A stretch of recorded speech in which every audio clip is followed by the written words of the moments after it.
the humanity of the people of Illinois.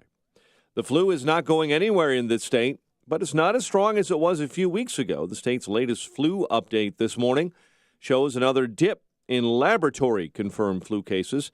Another 250 or so were confirmed to be sick with the flu during the last week of January. 132 were admitted to intensive care. So far, 1,200 have been admitted to ICUs across the state. A new report says almost half of the high school graduates in the state are leaving for college in other states. Bloomington Pantagraph yesterday reporting that 46% of Illinois high school graduates in 2016 went to college in another state. Paper says just 29% of high school grads left the state in 2002. And why the big jump? Lawmakers and university officials say cost, competition, and a general exodus from the state of Illinois by families and students all play a bit of a role in high school grads not attending college in Illinois. Sue is moving. The T-Rex that stood tall in the main hall of the Field Museum since 2000 is moving today. The plan is to move the skeleton to a new private hall, supposed to open next year, but that space will not be empty. A new Titanosaur is also set to arrive in June. Philadelphia Eagles beat the Patriots 41-33 to win Super Bowl 52 at U.S. Bank Stadium in Minneapolis. The first Super Bowl victory in franchise history for the Eagles.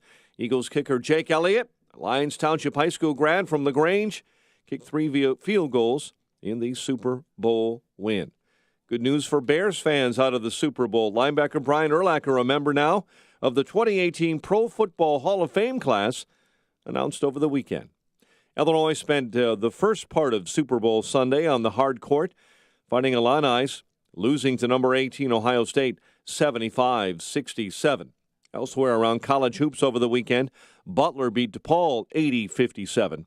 NC State handed Notre Dame its 7th straight loss, 76-58. Tomorrow, Northwestern hosts Michigan. That's a big one in the Big Ten. Fighting Irish entertain Boston College, and our Northern Illinois Huskies will visit Toledo in the MAC. Professionally, the Bulls make the final stop of their 3-game road trip when they face the Kings tonight. Blackhawks wrap up a home-and-home against the Flames tomorrow night. The news service of Audible. Stay motivated, informed, and entertained through the power of audiobooks. Listen anytime, anywhere with the Audible app. Start a 30-day trial, and your first one is free. Just go to audible.com. 5:08. We'll have a check of traffic and weather on the way next on AM 560. In just 1 year, the president has accomplished so much. We have created 2.4 million new jobs. Unemployment claims have hit a 45-year low. We enacted the biggest tax cuts and reforms in American history. Working toward one common goal. To make America great again for all Americans. What will the next 3 years look like? Follow the journey right here. AM 560, The Answer. Make sure to check out the Income Store live video stream of today's show right now at 560theanswer.com. On AM 560 The Answer, we talk about the important issues that affect your world.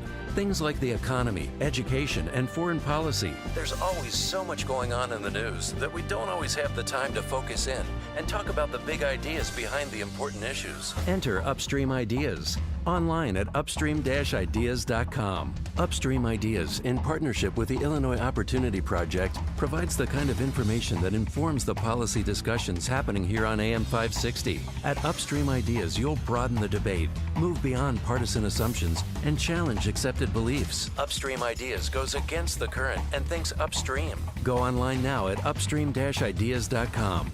That's upstream-ideas.com. You'll be armed with new information and fresh perspectives to help encourage you to make the state of Illinois and the United States of America a bit freer, a bit more just, and a bit more civilized. Upstream-ideas.com. Warren Buffett's mentor, Benjamin Graham, said, "The essence of investment management is the management of risk, not returns." Hi, this is Joe Lopresti, president of Arlington Capital Management. I'm here to explain how we help manage our clients' exposure to risk. We're the creators of our proprietary proactive asset allocation strategy, known as PAS. It is designed to analyze important market trends and alert us to potential changes in the market. But that's only part of what I believe makes Arlington Capital Management unique. It's the care and personalized service we provide our clients that really defines us. We understand how important your financial goals are to you and your family, and we never take that responsibility lightly. It all starts by understanding the things that are most important to you. It's part of the Arlington Capital Management difference. To experience it for yourself, schedule your complimentary consultation by calling 855-471-5796. That's 855-471-5796, or visit arlington-capital.com. 5:11. Let's get a check of the roads this early morning in the Alarm Detection Systems Traffic Center. Here is Jim Talamonte. Good morning, Jim. Good morning, Mike. The expressways and tollways are looking pretty good right now, despite the snow yesterday and the cool this morning. Traffic volume is light. Some folks are off to a late start after the Super Bowl last night. That being said, there may be some sluggish drivers, so be alert. We do have some delays on the rails on the Red Line. 95th bound trains have some residual delays. There was police activity at Loyola. We have a change in Metra's scheduling today. In fact, the service has been cut back on the North Central, Rock Island, and Southwest service lines. This after last week's big fare hike. There have been some trains which have been eliminated on those lines. Effective this morning, there is the grand opening of the new Romeoville station on the Heritage Quarter line this morning. And no problems at the moment on the expressways and tollways. Traffic service, La Quinta Inns and Suites. How do business travelers win on the road?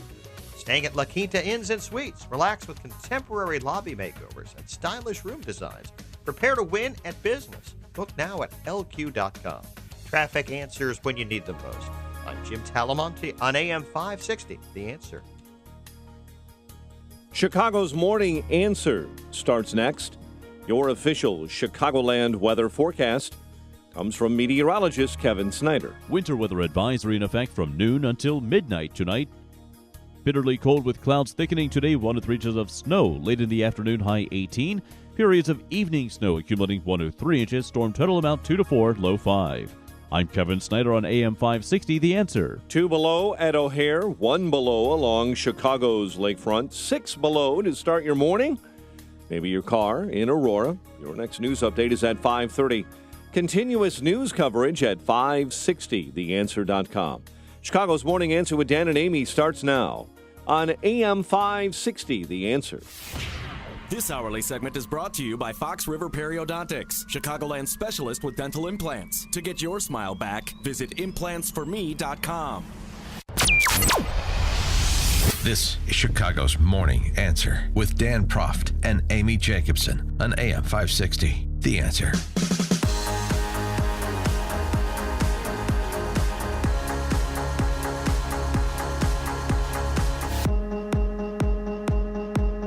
Good morning, Dan and Amy. So this morning in Philadelphia, Eagles fans are begrudgingly celebrating a Super Bowl victory. Well, that's what I do when my team wins for their first Super Bowl championship ever. I flip cars over. Do you climb poles or trash the window out at Macy's or take down the awning at the Ritz-Carlton, I think it was? Was it the Ritz? Somewhere... I decided to sit on it because that thing can't hold you, by the way. Somewhere Dick Vermeil still can't get a hold of himself, still crying from last night as the Eagles upset the Patriots, in case you weren't watching. Yeah, what was the spread on that? Because no, I didn't see that coming. I probably should have seen that coming. Patriots by 4.5. Oh, okay. Did you place any friendly wagers, Dan? I'm not saying that. I want to know. I'm not saying that God had a stake in the game. I'm not saying that. But I will note that Nick Foles plans to become a pastor after his football career. And that was before last night's game, by the way, because some people think, oh, no, he found God. No, he found God a long time ago. I want to be a pastor in a high school, Foles said on Thursday. It's on my heart. I took a leap of faith last year, signed up to take classes at seminary. I wanted to continue to learn and challenge my faith. It's a challenge because you're writing papers that are biblically correct. You want to impact people's hearts. How about that? I love it. I mean, and on his Twitter, it says he's a believer in Jesus Christ, husband, father, son, brother. He almost quit football 3 years ago. He almost, said, you know what, this isn't for me. And 3 years ago, the way he was playing, he almost should have. well, but he decided to rededicate his life to God and to the sport. And look at him now. I mean, it's unbelievable. I cried when they won because I thought for sure in the fourth quarter when the Patriots were coming back that here we go again, just like last year. When they were down 28-3 at halftime and came back and won. But they didn't. It didn't happen this time. I'm not saying that God had a stake in the game. Not saying that. But Zach Ertz, who caught the winning touchdown, says that making disciples of Christ is the number one priority in his life. Not saying that had anything to do with it. No, it's great. I mean, and then also, too, I don't know if you saw the Twitter picture of Marcus D. Johnson. When they had an away game, he got baptized in the pool of the hotel, and I just thought it was great. So the presence of faith is not unique to the Eagles, though the way in which it is manifested might be. So, for all the heat that the NFL takes generally and some football players take specifically, and deservedly in many cases, there are the counterexamples, too. So you just want to make notice of them. I mean, it's an incredible thing. I mean, Nick Foles did, take your pick, Jeff Hostetler impersonation, Tom Brady impersonation in the Super Bowl, the backup winning the Super Bowl. Remarkable. It was a fun game to watch. I didn't know if I was going to like the post-tackling iteration of NFL football, but I do like it. It's a nice preview of the XFL, which is coming back in 2020, what we saw last night. And so, it was fun. Yeah. What commercial did you like best?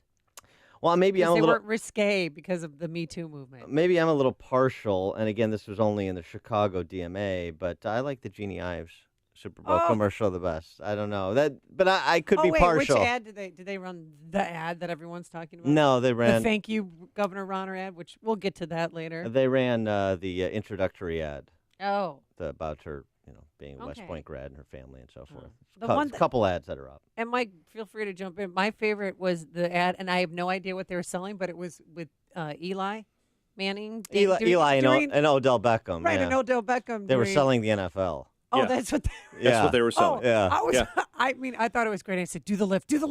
And then the lift came at the end. That was a good one. That was a great one. That was a good one. And the one that made me cry, literally, the woman I was sitting next to. The TurboTax one with the monster under the bed? No, the Ram truck one. With the Martin Luther King, they had him talking underneath and talking about service, and that's how you could be successful in your community. And I started bawling. And that's the one that's coming under fire this morning because people don't think they should have used MLK speech for a truck commercial. Like, they were selling America. It's not just it's a car company, and it's a truck, but you're selling the American values, I thought. I don't know. I think Tide won the Super Bowl, hands down. Yeah, Tide should. By far. Oh, with those by a long shot. Tide won the Super Bowl. I'm still mad that they make Tide Pods, so I can't. Tide won, I can't fall in Tide love with won that the Super company. Bowl. Justin Timberlake's in trouble this morning because he used a billowing sheet of Prince during the halftime show. Prince fans are just incensed. I'm a Prince fan. I thought that was wonderful. Prince was, if you're a Prince fan, you would know that Prince spoke out against using images of other artists post-death many times. He made a big deal out of it, Oh, I didn't know that. I thought that was a nice tribute. Cool. And then when they panned I did too. I thought it was very nice. And when they panned outside a U.S. Bank Stadium when everything went purple, I thought that was kind of cool. It was his symbol. Right. So they trained the streets with the lights into his symbol. And as a Prince fan, I thought that was the ultimate I did too. tribute to him. Congratulations to Jake Elliott, Lyons Township High School grad, 3 field goals. Oh, yeah, that's for the Eagles in the game. Yeah, that's a good point, too. Yeah. Yeah, that's anybody else local? He was clutch. He was. There's probably a few more that are local. He's probably the biggest name that's local right now. Yeah. I also there was an online ad only. It was a Marine recruiting ad. Did you see this? It's not just the ships, the armor, the aircraft. It's something more. It's the will to fight, determination to win found inside each and every Marine that answers a nation's call. That was online only, but in real life, 3D, the coin toss, Woody Williams. Yeah. Medal of Honor recipient. How about that? Fought at Iwo Jima. Yeah. I mean, listen to this description of what he did to be awarded the Medal of Honor.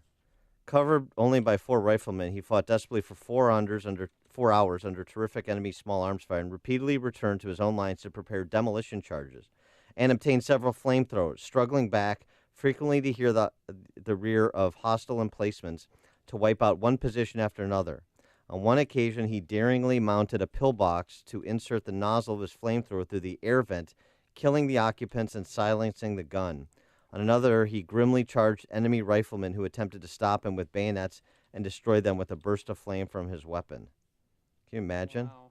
Can you imagine Woody Williams at Iwo Jima and did the coin toss yesterday at the game? Well, here's Nick Knowles. He was carrying his 7-month-old daughter with him. After the game, did you see that? And she had headsets on so that she wouldn't. Yeah, he was damage crying her about her eardrums. last week. I know, he was. Get it together, Foles. Just to be a part of this, to be a part of the Philadelphia Eagles organization, and to be a part of the first World Championship. We're very blessed. It's an unbelievable feeling, and I mean, honestly, right now, it's all soaking in. It's unbelievable. No team deserved this more than we did. All the things that we fought for, man, what this means to the city that we come from, and we can't wait to bring this back to Philly. I wasn't breathing easy till the last second. Can't even put it into words, man. I'm 30 years old, and I got to come up with a new life dream. I mean, losing sucks, but that's part of you. You show up and you try to win, and sometimes you lose. That's the way it goes. Yeah, that's not what Giselle says. Did you see Giselle? They kept showing cutaways of her with her stemless wine glass. Better red not, wine. Better not come home tonight. Yeah, might not want to come home tonight. Was she the one who was flipping cars over? Yeah, I would say complete the circle on the whole faith thing that rose during the week. The offensive coordinator, Frank Reich, who orchestrated one of the greatest maybe the greatest comeback in NFL history for the Bills, and did it in college too at Maryland. Former president of Reformed Theological Seminary. Oh, I didn't know that. Left RTS in Charlotte to go back into the NFL as a quarterbacks coach, and then became an offensive coordinator. So just to complete that circle of what's happening on the Eagles. Interesting. Yeah. Well, yeah, and also too, I mean, this was sort of an interesting moment for Bears fans, for Chicago, trying to figure out if it was Brittany Payton or Alshon Jeffrey that represented as close as the Bears will be to a Super Bowl for another generation. I don't know. Right. It's a tough call. Connect with Dan and Amy on the AM 560 The Answer mobile app. Just text the word app to 64636 to download the app today. Coming up, a gift for Dan Proft. But first, here's your forecast, and you're going to want to pay attention to this because we have more snow coming our way. Cloudy today, frigid. We're going to have snow late this afternoon, 1 to 2 inches, and overnight another 1 to 3 inches. All said and done, we'll have between 5 to 6 inches around here. A high today of only 18 degrees. And tomorrow, cloudy, very cold when you shovel that snow, and a high of 21. Let's get into our Alarm Detection Systems Traffic Center. Here is Jim Telemonte. Good morning, Amy. Good morning, Dan. Southwest side of Chicago, northbound Cicero Avenue is closed. 47th Pershing, there's an overturned semi there. Tri-State Tollway northbound at 75th. Right lane is blocked. Report of a medical emergency. Inbound Bishop Ford, heavy now. Cottage Grove to the merge, about a 2-minute delay. The other expressways and tollways look good.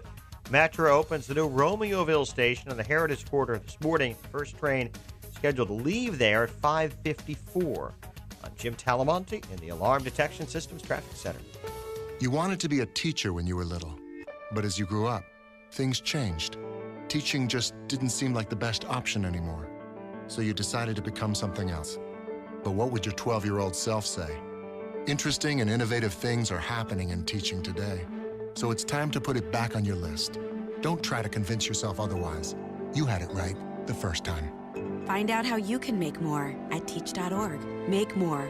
Teach. Brought to you by Teach and the Ad Council. AM 560's Passport to Paradise contest is open to any legal U.S. resident, age 18 or older. To enter, download the AM 560 mobile app and fill out the entry form between January 22nd and February 9th, 2018. One grand prize winner will be randomly chosen on February 12th and will receive a 7-night trip for 2 to Riviera Maya, Mexico, including round-trip airfare and a junior suite at the Secrets Maroma Beach Riviera, Cancun. Approximate retail value $3,334. Visit 560theanswer.com for complete rules. Abilify, Wellbutrin, Seroquel, Rexulti. These drugs are commonly prescribed for depression treatment. 2018 can be the year you win the war on depression. New year, new you. Drugs for depression can be dangerous, have side effects, and really just mask the problem. TMS therapy treats the source of your depression. Cure or remission is here. HBR centers are proud to bring TMS therapy to Chicagoland and Milwaukee. Millions have been treated, and the results are outstanding. TMS therapy is drug-free and non-invasive. How does it work? TMS therapy uses safe, small magnetic fields, similar to those used in an MRI. They stimulate and activate mood centers, causing long-term medication-free relief. It's FDA cleared and covered by most insurance, including Blue Cross Blue Shield and Medicare. Make the call.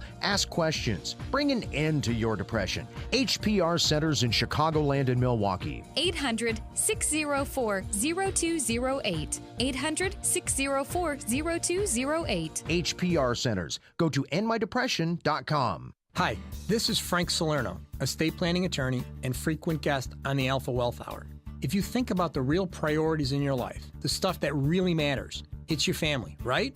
And the single most important thing you could do for your family is to ensure that when you do pass away, your estate is protected. Because if you don't have an estate plan, everything you own could be tied up in courts for years. It could cost your estate tens of thousands of dollars in probate and legal fees, and could even get double taxed by the government. Learn how you could avoid all of this in a free report, The 6 Essential Documents. To get a copy of your free report, call the Alpha Wealth Group at 630-873-6326. That's 630-873-6326.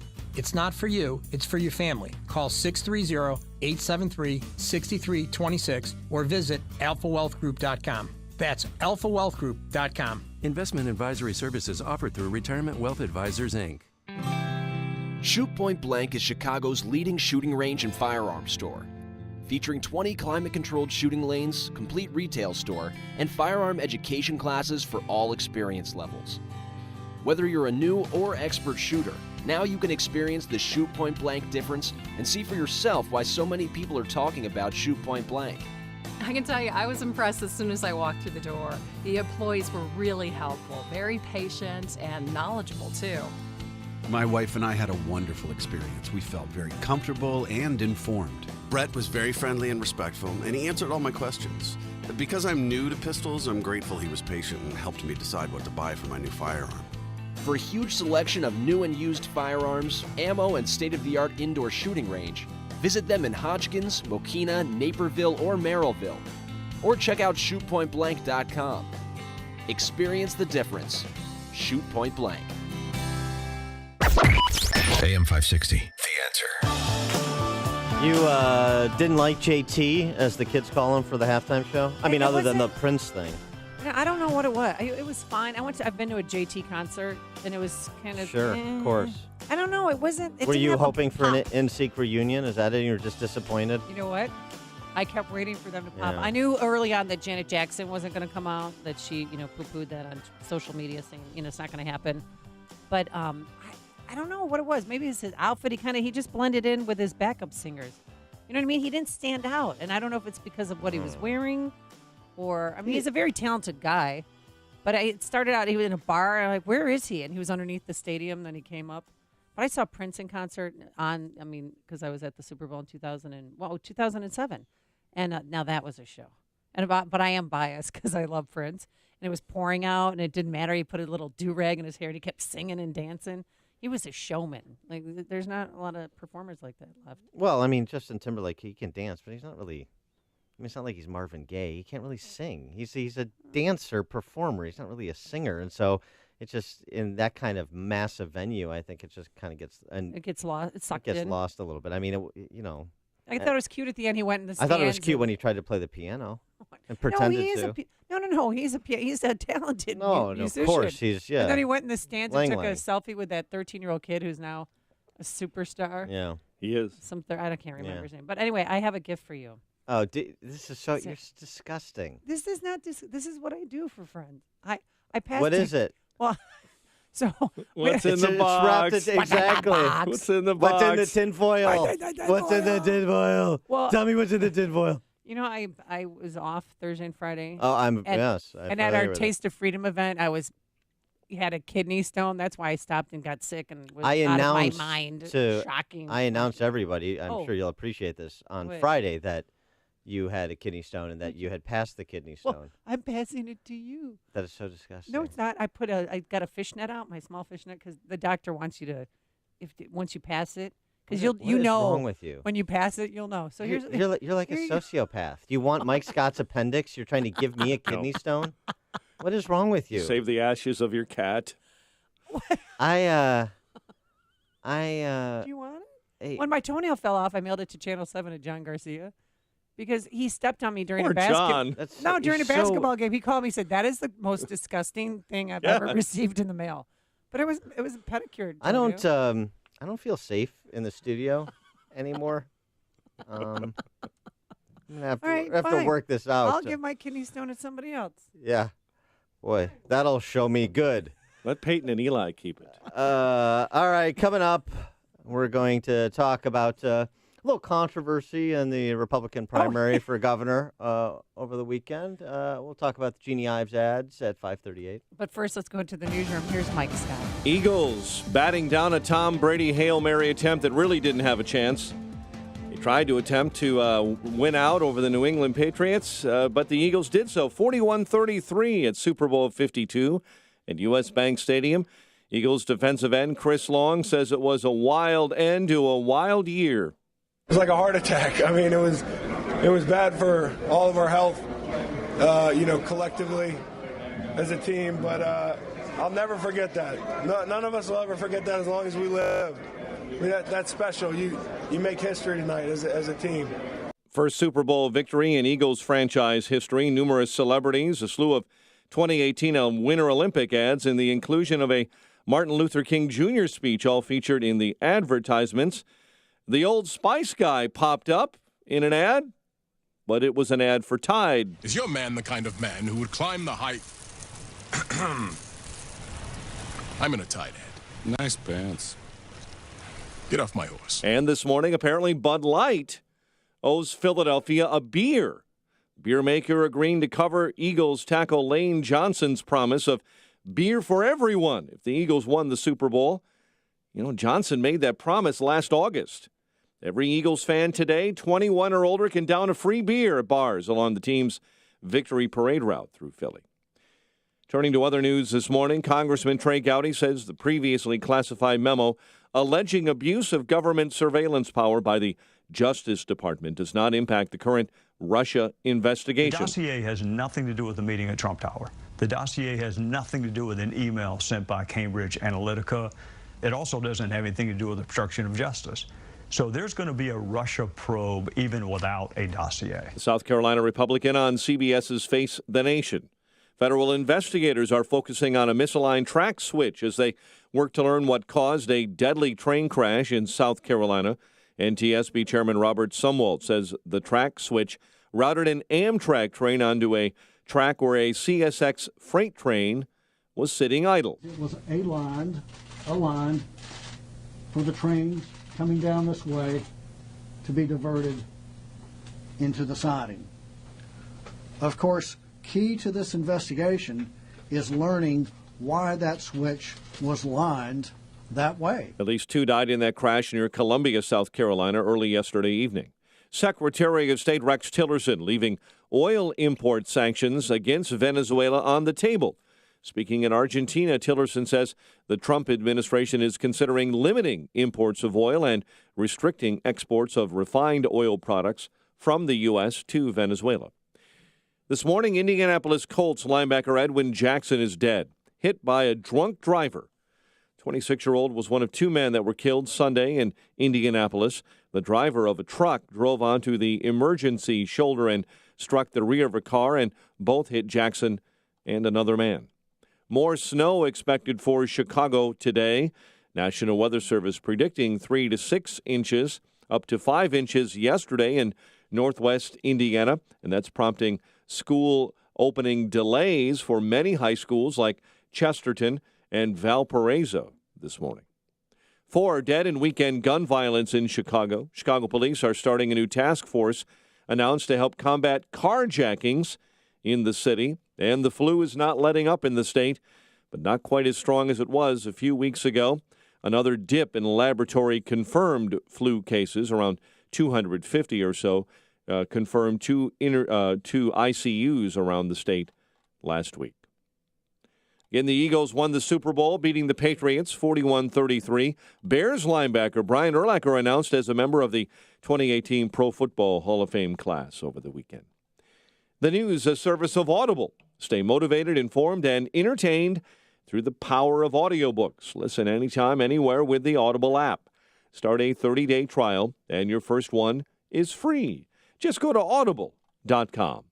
5:35 and a check of traffic and weather on the way next on AM 560. Mike Gallagher reacts to the State of the Union. Real simple takeaway. If you weren't impressed by the president's speech, not just the delivery, but the message, what was contained, the spirit of the message, the direction of the country, the State of the Union, if you weren't impressed, then it's real simple. Your lack of objectivity blinds you from the truth. The Mike Gallagher Show.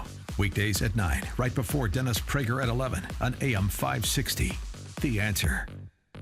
Watch today's show live right now on the Income Store live video stream at 560theanswer.com. A bad cold and flu season is upon us. The main difference between them is the flu brings a fever. Be prepared with the Exergen Temporal Scanner Thermometer, backed by more than 70 clinical studies. In business, you need smart storage solutions. For over 50 years, Bradford Systems has been the company Chicago turns to, specializing in commercial storage, filing systems, document management solutions, casework, and locker systems. Whether it's working with you to incorporate better storage elements into a historic building, creating a completely new workspace for your business, or even digitizing paper documents, Bradford Systems is there every step of the process. Their experienced digital solutions team will support your enterprise content management and business process outsourcing initiatives. Bradford Systems guarantees you'll have the exact storage solution you need, within budget and completed on time. Learn more at bradfordsystems.com or call 800-580-9151. That's 800-580-9151.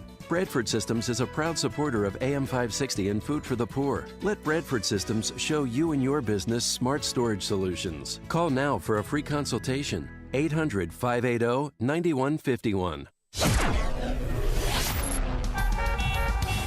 5:36 and a check of the morning roads in the Alarm Detection Systems Traffic Center. Here's Jim. Thanks, Mike. Inbound Ryan, traffic's heavy now from 18th Street into the Burns Circle. And the express lane delays start around 31st Street. With 17 minutes, 95th to downtown. A little more than that in the express. The outbound side is wide open. Got Bishop Ford. Got a 2 or 3 minute delay. Cottage Grove merge. The other expressways and tollways are looking good at this hour. Have some problems on the rails. CTA Red Line trains, Howard-bound trains are stopped at Cermak Chinatown due to police activity. There was earlier police activity at Loyola, which caused some delays. Mattress Heritage Corner Line debuts the new Romeosville station this morning, but there are cutbacks in service on the North Central, Rock Island, and Southwest lines. Southwest side, northbound Cicero Avenue is closed right now, 47th and Pershing, an overturned semi. Traffic service of La Quinta Inns and Suites. How do business travelers win on the road? By staying at La Quinta Inns and Suites. Relax with contemporary lobby makeovers and stylish room designs. Prepare to win at business. Book now, lq.com. Traffic answers when you need them most. I'm Jim Talamonte, AM 560, The Answer. Chicago's Morning Answer continues next. Your official Chicagoland weather forecast: cloudy, frigid, snow this afternoon, anywhere from 1 to 3 inches of snow and a high near 18. Evening snow, 1 to 3 inches overnight. Very cold, a low of 6 above. Currently in Chicago, 2 below. Your next news update is at 6. Chicago's Morning Answer with Dan and Amy continues next on AM 560, The Answer. This hourly segment is brought to you by Kelly Financial Services, helping you secure your financial future today. Visit kellyfinancialservicesinc.com. When you've got questions, he always has an answer. It's Sean Hannity this afternoon at 2, right before Joe Walsh at 5 on AM 560. The Answer. Good morning, Dan and Amy. And things got ratcheted up in the Republican primary for governor over the weekend. You may not have totally consumed all of that into the weekend and into Super Bowl weekend, no less. But Jeannie Ives has released 2 commercials that happened on Friday. And again, I'm obviously a backer of Jeannie Ives, as I've said many times, and involved. And also, it was reported last night, Dick Uihlein has put another $2 million into Jeannie Ives' campaign. $2 million? That's nice, because before it was $500,000. Mm-hmm.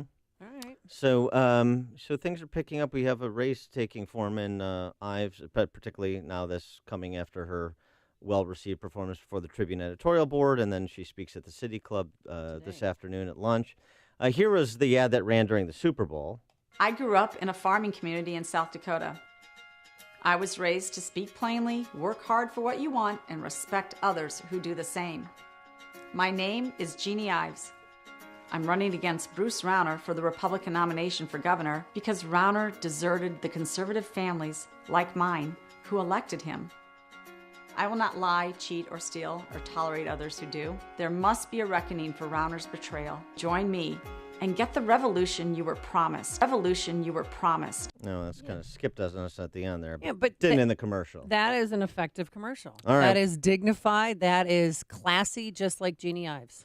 Well, so there's another track, too, and the other track is to expose Rauner's record, and this is a more provocative ad. It doesn't quite come across. It's really a visual thing. That's why it's on television. Yeah. But here's But the... let's see how it translates on radio. Yeah, here's the ad. Stay tuned for a special message. We want to say thank you.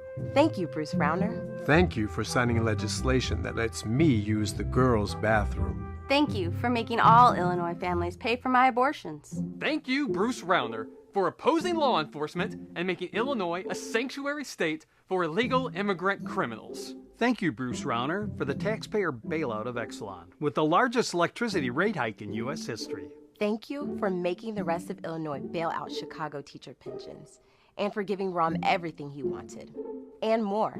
Thank you, Bruce Rauner, for not being in charge, leaving Mike Madigan in charge. I am not in charge. I'm trying to get to be in charge.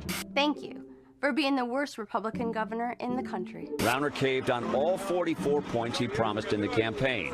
Even the call for a tax cut became a state record for a tax increase. Thank you for betraying Illinois Republicans. Thank you. Thank you. And so this has created a bit of a firestorm, hysteria from the expected places. Well, not from the left. It's from people inside their own Illinois Republican Party. It's not coming from the left? Well, I feel like the Illinois Republican Party members are more hysterical than Democrats Well, are. that's because they're all bought and paid for mouthpieces for Governor Rauner. Yeah, this So morning, that's what I said, the expected places. Right. Tim Schneider, chairman of the Illinois GOP, wants the ad taken down. I don't care what side of the political spectrum you're on. This is awful and should be awful in anybody's mind. I don't know who could conceive of something like this that was so awful and so divisive.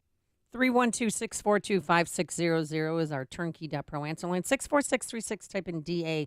Then a quick question. Do you think it should be taken down? Obviously not. Well, you don't, but I have so many questions for you, Dan. Here's the thing, and this is, all of the phobia and the ism charge, absent a case on the merits, is the last refuge of the scoundrel.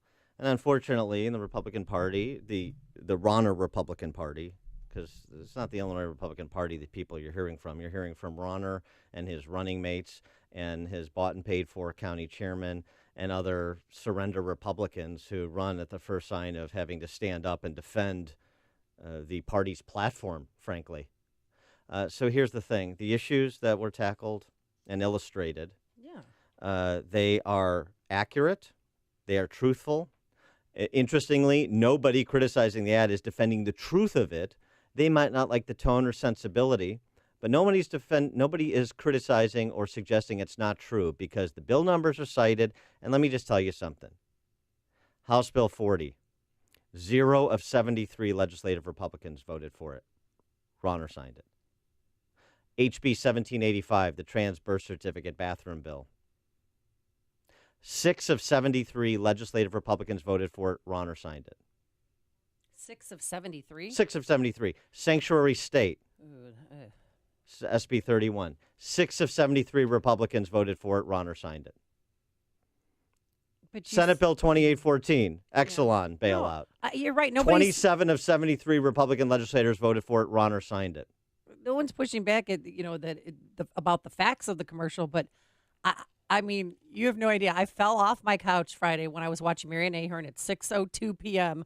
And then my phone started ringing. People went, is Dan behind this? And I said, well, it's BenedictRauner.com, but that's a super PAC. Who cares? No, it's not. That's is it? That's Ives. That's the that Ives is campaign. Ives campaign. Yeah. Okay, so whose idea was this? And who was the person who played the transgender? Or is that person really transgender? No, it's an actor. Those are actors? Yeah. Okay. So, but it was a little offensive, though. Why is it offensive? What's offensive about it? It's demeaning to. How is it demeaning? That's be specific. How is it demeaning? Well, it rubbed me the wrong way. I did not pass the smell test for me when I saw it. I went, oh God. Well, how is it demeaning? Because you have some actor playing a transgender person. I would have said it without showing the guy. It mocks the transgender. No, it doesn't. It's a parody on Bruce Rauner's "Thank You" commercial with the Midwestern governors, obviously. Oh. Right? Thank you, Bruce Rauner. Thank you, Mike Madigan, his commercial that was running for the last couple of months. And it is the actual position of the constituents represented. And those are the actual constituents Rauner chose to cast his lot with as governor. I did like the good lady wearing the pea hat saying thanks for paying for my abortion. Well, I mean, look, this is the record. And the challenge is to introduce Ives, to educate people about Rauner's record, who may have forgotten component parts of it, may not have known about it. Obviously, Chicago media doesn't cover negatively the things that he does that are completely at odds with the Republican Party platform, completely at odds with the supermajority, overwhelming majority, in some cases unanimity of Republicans. So you got to educate people, you got to introduce Ives, you got to educate people about Rauner, you got to frame the choice and instill a single question into voters' minds as they start going to the polls. And by the way, early voting starts this week, February 8th. And you have to do that among 800,000 people in 6 weeks. So is this a shock and awe? It's a way to be provocative to get people's attention, but it's absolutely substantive. And again, the response is about, this ism and this phobia. Based on what? These are all real issues, including the trans issue. We have litigation going on at District 211 and Palatine and other schools. There was a story over the weekend in Staten Island, an elementary school canceled its father-daughter dance because that's not gender sensitive enough for the trans community.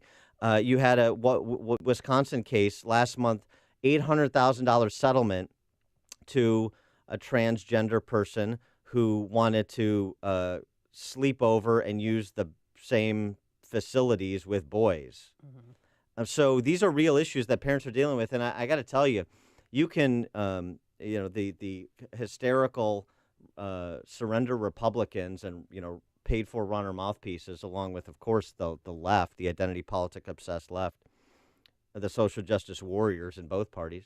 You can cry about this till the cows come home. These are real issues that parents are dealing with, that school districts are dealing with. And I got to tell you, I'm willing to have a plebiscite on moms and dads who are comfortable having, say their elementary school daughter in the same bathroom or locker room with a dude. Governor Rauner, he didn't talk about it because reporters asked him. He was at Equality Illinois fundraiser on Saturday for the LGBTQ community. Wait, Equality Illinois with Rahm and with Terry Cosgrove, they were all... Personal PAC, the pro-board Personal PAC director. I thought he didn't have a social agenda. This is the point. Well, he didn't talk about it. This is the contrast. Okay, and he was standing right next, within 4 inches of his wife. Diane and I believe that fairness is in the DNA of the state of Illinois. The proof of that is your work. Right. And he then wrote a $25,000 check to Equality Illinois. He was a platinum sponsor of that gala. Yeah. So, no social agenda. This is also a character question, all of these issues, because Governor Rauner lied. And as Peter Breen, the House Republican floor leader, said, every promise Rauner made turned out to be a lie. Well, here's the thing. The next time you do a Jeannie Ives ad, can you throw this one in, this little ditty for me? Because I still can't get over the fact that he lied about his heritage. He lied and said his grandparents were born in the Wasmanland province of Wisconsin. Mm-hmm. My grandparents were proud immigrants to the United States of America, here to Illinois in the late 1800s. My grandparents did not speak English when they were young. They you don't speak English in Wisconsin, just so you know. Well, you should throw that in there just for the Swedish Americans here. Was Wisconsin a recognized state in the Union at that time? I believe it was. Jeff and Berwyn, you're on Chicago's Morning Answer. I saw that ad yesterday.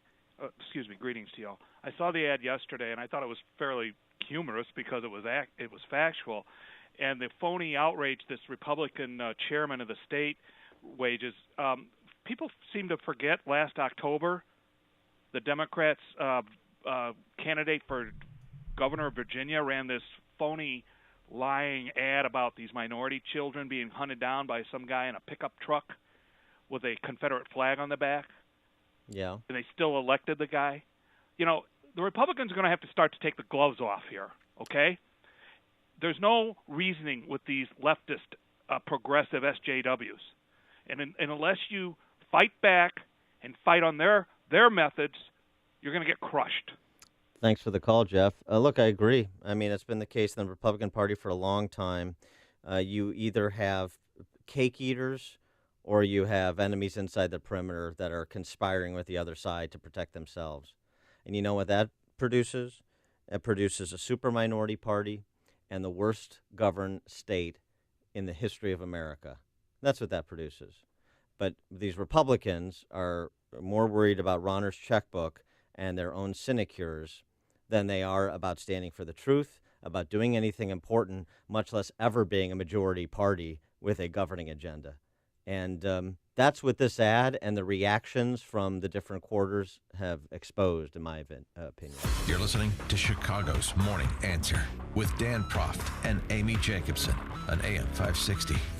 The Answer. Sean Hannity is right. IRS problems can be devastating. I'm attorney Stephen Leahy, host of the IRS Radio Hour, heard right here on this station every Sunday evening at 5 o'clock. And I help business owners, 1099 employees, and those with unfiled tax returns solve their IRS problems. I know you want a local attorney you can look in the eye and hold accountable for solving your IRS problem, not some big box outfit without a Chicago connection. So if you fear the IRS will take your money, bank account, wages, or visit your home or job, and now they can take your passport, you need to hire me to solve your IRS problem for good. Today, I have a special bonus. If you are one of the first 25 to call and hire me to solve your IRS problem, we will prepare your 2017 tax returns for free. Call me, attorney Stephen Leahy, your Chicago IRS answer man at 312-664-6649. Again, that's 312-664-6649. One more time, 312-664-6649. Or visit us on the web at chicagotaxteam.com. Don't wait. Call me now and get the IRS out of your business and your life for good.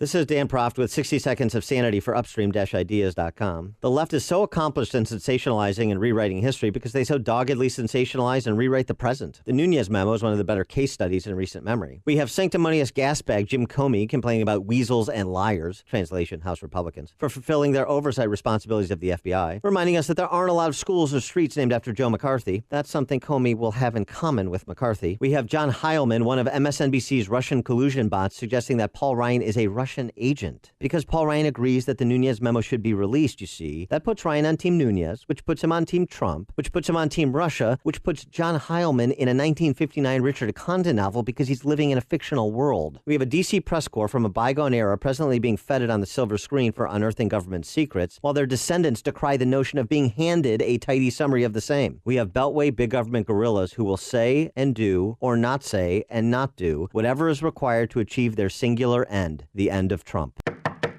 Hear that? That's the sound of a quality solid door from Competitive Door and Supply Company. Doors that serious contractors use for everything from hospitals to schools to warehouses. Not the hollow stuff you find at the big box home improvement stores. Solid core wood doors made out of oak and birch, steel doors, and custom orders ready for installation. Call Competitive Door and Supply Company, 708-366-0194. And for a limited time, get free delivery. This is Dan Proft with 60 Seconds of Sanity for Upstream-Ideas.com. The left is so accomplished in sensationalizing and rewriting history because they so doggedly sensationalize and rewrite the present. The Nunez memo is one of the better case studies in recent memory. We have sanctimonious gasbag Jim Comey complaining about weasels and liars, translation, House Republicans, for fulfilling their oversight responsibilities of the FBI, reminding us that there aren't a lot of schools or streets streets named after Joe McCarthy. That's something Comey will have in common with McCarthy. We have John Heilman, one of MSNBC's Russian collusion bots, suggesting that Paul Ryan is a Russian agent. Because Paul Ryan agrees that the Nunes memo should be released, you see, that puts Ryan on Team Nunes, which puts him on Team Trump, which puts him on Team Russia, which puts John Heilman in a 1959 Richard Condon novel because he's living in a fictional world. We have a DC press corps from a bygone era presently being feted on the silver screen for unearthing government secrets, while their descendants decry the notion of being handed a tidy summary of the same. We have Beltway big government guerrillas who will say and do, or not say and not do, whatever is required to achieve their singular end, the end of Trump. Looking to secure financing on a new home or refinance your existing home? Then you need to call Team Hochberg. Supporting veterans is our passion. That's why we support Veteran Roasters, a Chicago coffee roaster that hires homeless and chronically unemployed veterans. If you'd like to help create jobs for homeless veterans, visit veteranroasters.com and purchase a 12-ounce bag of coffee roasted and ground by once homeless and unemployed veterans. The coffee's delicious, and the profits are reinvested in hiring additional homeless veterans. Use promo code Team Hochberg to save 50% off the second bag you purchase. If you're a veteran securing a VA loan and would like to work with a local lender who supports veterans, call Team Hochberg now at 312-751-1333 or visit am560david.com. Team Hochberg has helped thousands of AM560 listeners, but we can't help if you don't call 312-751-1333 or visit am560david.com. Pearl Mortgage, an equal housing lender, Illinois residential mortgage licensee 4358 and MLS 19186. With so many homeowners fearful of poor service and not knowing who to trust, home remodeling is often delayed. But do you ever wonder why so many remodeling experiences go so wrong? Advanced Design Studio thinks remodeling shouldn't be so painful. Will the project stay on budget and be done on time? If you're nervous about home remodeling, you're not alone. Whether you're contemplating a new kitchen or bath, want an addition to your home, or in need of a whole house transformation, Advanced Design Studio is the company to call. They understand your fears and know how to overcome them. Backed by 25 years of producing positive remodeling experiences, Advanced Design's client service process, called Common Sense Remodeling, averts remodeling project delays, budget overruns, and produces a rewarding remodeling experience. Make this the year you overcome your fears and remodel your home, bath, or kitchen. Don't be a bad remodeling story. Use common sense and visit AdvancedDesignStudio.com for more information or call 847-836-2600.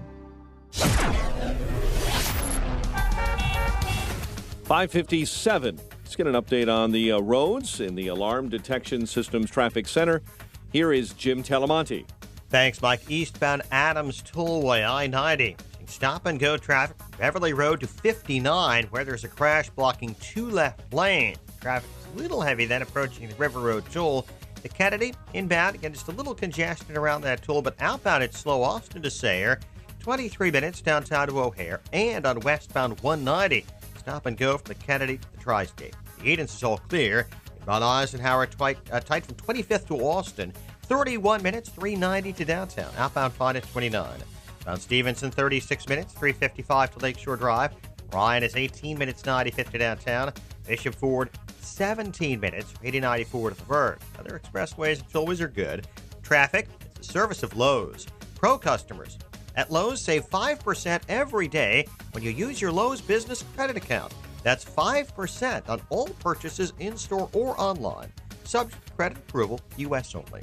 Traffic answers when you need them most. I'm Jim Talamonte on AM 560, The Answer. Chicago's Morning Answer with Dan and Amy continues after a full update from Fox News and your official Chicagoland weather forecast. We get that from our meteorologist, Kevin Snyder. A winter weather advisory in effect from noon until midnight. Lowest wind chill values of 10 below to 20 below zero for the morning. 1 to 3 inches of snow late in the afternoon, then 1 to 3 inches of snow in the evening. Storm total amount 2 to 4 inches, high 18, low 5. I'm Kevin Snyder on AM 560, The Answer.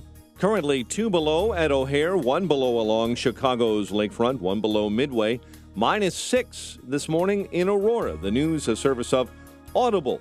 Stay motivated, stay informed, and entertained through the power of audiobooks. Listen anytime, anywhere with the Audible app. Start a 30-day trial and your first one is free. Just go to audible.com. 5:59. Here are the stories we're following on AM 560, The Answer. More snow expected for Chicago and the suburbs today. National Weather Service says all told by tomorrow morning, anywhere from 3 to 6 inches. 4 are dead after a weekend gun violence broke out, especially on Chicago's South Side and in the South Shore neighborhood. A new law enforcement task force being announced to combat carjackings in Chicago, especially dealing with juveniles involved in carjackings in the Streeterville neighborhood. A few Republicans in Illinois complaining about a new campaign ad from the conservative candidate running for governor, the ad from State Representative Jeannie Ives. And Sue is moving today. The T-Rex is moving to a new private hall at Chicago's Field Museum. WIND Chicago News Time is 6 o'clock. Philly, Philly. I'm Dave Anthony, Fox News. Time runs out. There was no Super Bowl comeback this time for the New England Patriots. For the Philadelphia Eagles, the long drought is over. Finally. Winning the Super Bowl 41-33. Fans in Philadelphia flooded the streets. We deserve this. My fellow Philadelphians, and it's probably a fraction of 1/10%, but they do this stupid stuff. Fox's Steve Keeley with Fox 29 TV after the all-night partying that included some fireworks, fires, awning and pole climbing, a few cars overturned, and they break into the Macy's and they steal everything that the mannequins are wearing because they have to do stupid stuff, and this is what gets noticed, of course. And now here across the street, right outside of City Hall, Philadelphia, all right, there is no traffic lights. They've all been knocked down. There were a handful of arrests reported, and we'll get details later about a Super Bowl parade in Philadelphia. The controversy simmers over the now declassified memo Republicans released. The House Intelligence Committee will now consider making public the Democrats' version. GOP Congressman Chris Stewart says their memo shows abuse of government surveillance power using the anti-Trump dossier as a basis for spying on an ex-Trump campaign official. I was there. I was part of the questioning. I promise you that the intent of his answers was that we would not have gone forward were it not for this dossier. But Democrat Eric Swalwell is also on that committee and disagrees. Well, as to Andy McCabe, that is not what he said. They have the transcript. I don't understand why they wouldn't quote from the transcript. He's talking about Andy McCabe, the former deputy FBI director. Why was the switch in the wrong position? That's what federal investigators are trying to figure out in South Carolina the morning after an Amtrak train was diverted to a different track, crashing into a parked freight train. The engineer and conductor were killed. 116 passengers were hurt, but most injuries were minor. Fox News, fair and balanced. Our nation is deeply divided. Gone are the days when civil discourse bridged the gap between the two sides. If we'll ever find common ground, we must get beyond the talking points. AM 560, The Answer, is bringing together two of America's sharpest political minds from opposite sides of the aisle. To do just that, it's Beyond the Talking Points with Dan Proft and Donna Brazil on Thursday, March 22nd. Proft and Brazil will go head-to-head, tackling the big issues facing our nation. Tickets are on sale now at 560theanswer.com/beyond. Famous conservative quotes presented by Automated Systems. Our second president and true patriot, John Adams, said, "They define a republic to be a government of laws and not of men." How true, especially in today's political climate. I know you support companies that share your conservative values. For FDA-regulated staffing needs, Automated Systems provides top talent, from experienced quality control and quality assurance engineers to top validation and compliance experts. Depend on Automated Systems. Hiring the best is critical to success. ASI Resources are all degreed professionals with decades of experience in manufacturing, automation, and FDA compliance. That's why ASI is retained by all of Chicagoland's Fortune 500 life science companies to successful startups. For a staffing evaluation, call Laz at Automated Systems, toll-free 844-HIRE-ASI, or visit automatedsys.com. All money managers may seem pretty much the same. But while some money managers may recommend high commission investment products, Fisher Investments avoids them. Some money managers may have hidden and layered fees. Fisher Investments never does. And while some money managers are happy to earn commissions from you, whether you do well or not, Fisher Investments fees are structured so we do better when you do better. In other words, we're structured to be on your side. Maybe that's why most of our clients come to us from other money managers. Talk with us and find out why so many experienced investors are switching to and staying with Fisher Investments. Fisher Investments, clearly better money management. Investments in securities involve the risk of loss. Visit us at FisherInvestments.com to find out what we can do for you. This hourly segment is brought to you by Grow My Retirement with Bill Geiger of Geiger Wealth. Tune in Saturday afternoons at 2 for Grow My Retirement with Bill Geiger of Geiger Wealth. This is Chicago's Morning Answer with Dan Proft and Amy Jacobson on AM 560. The Answer.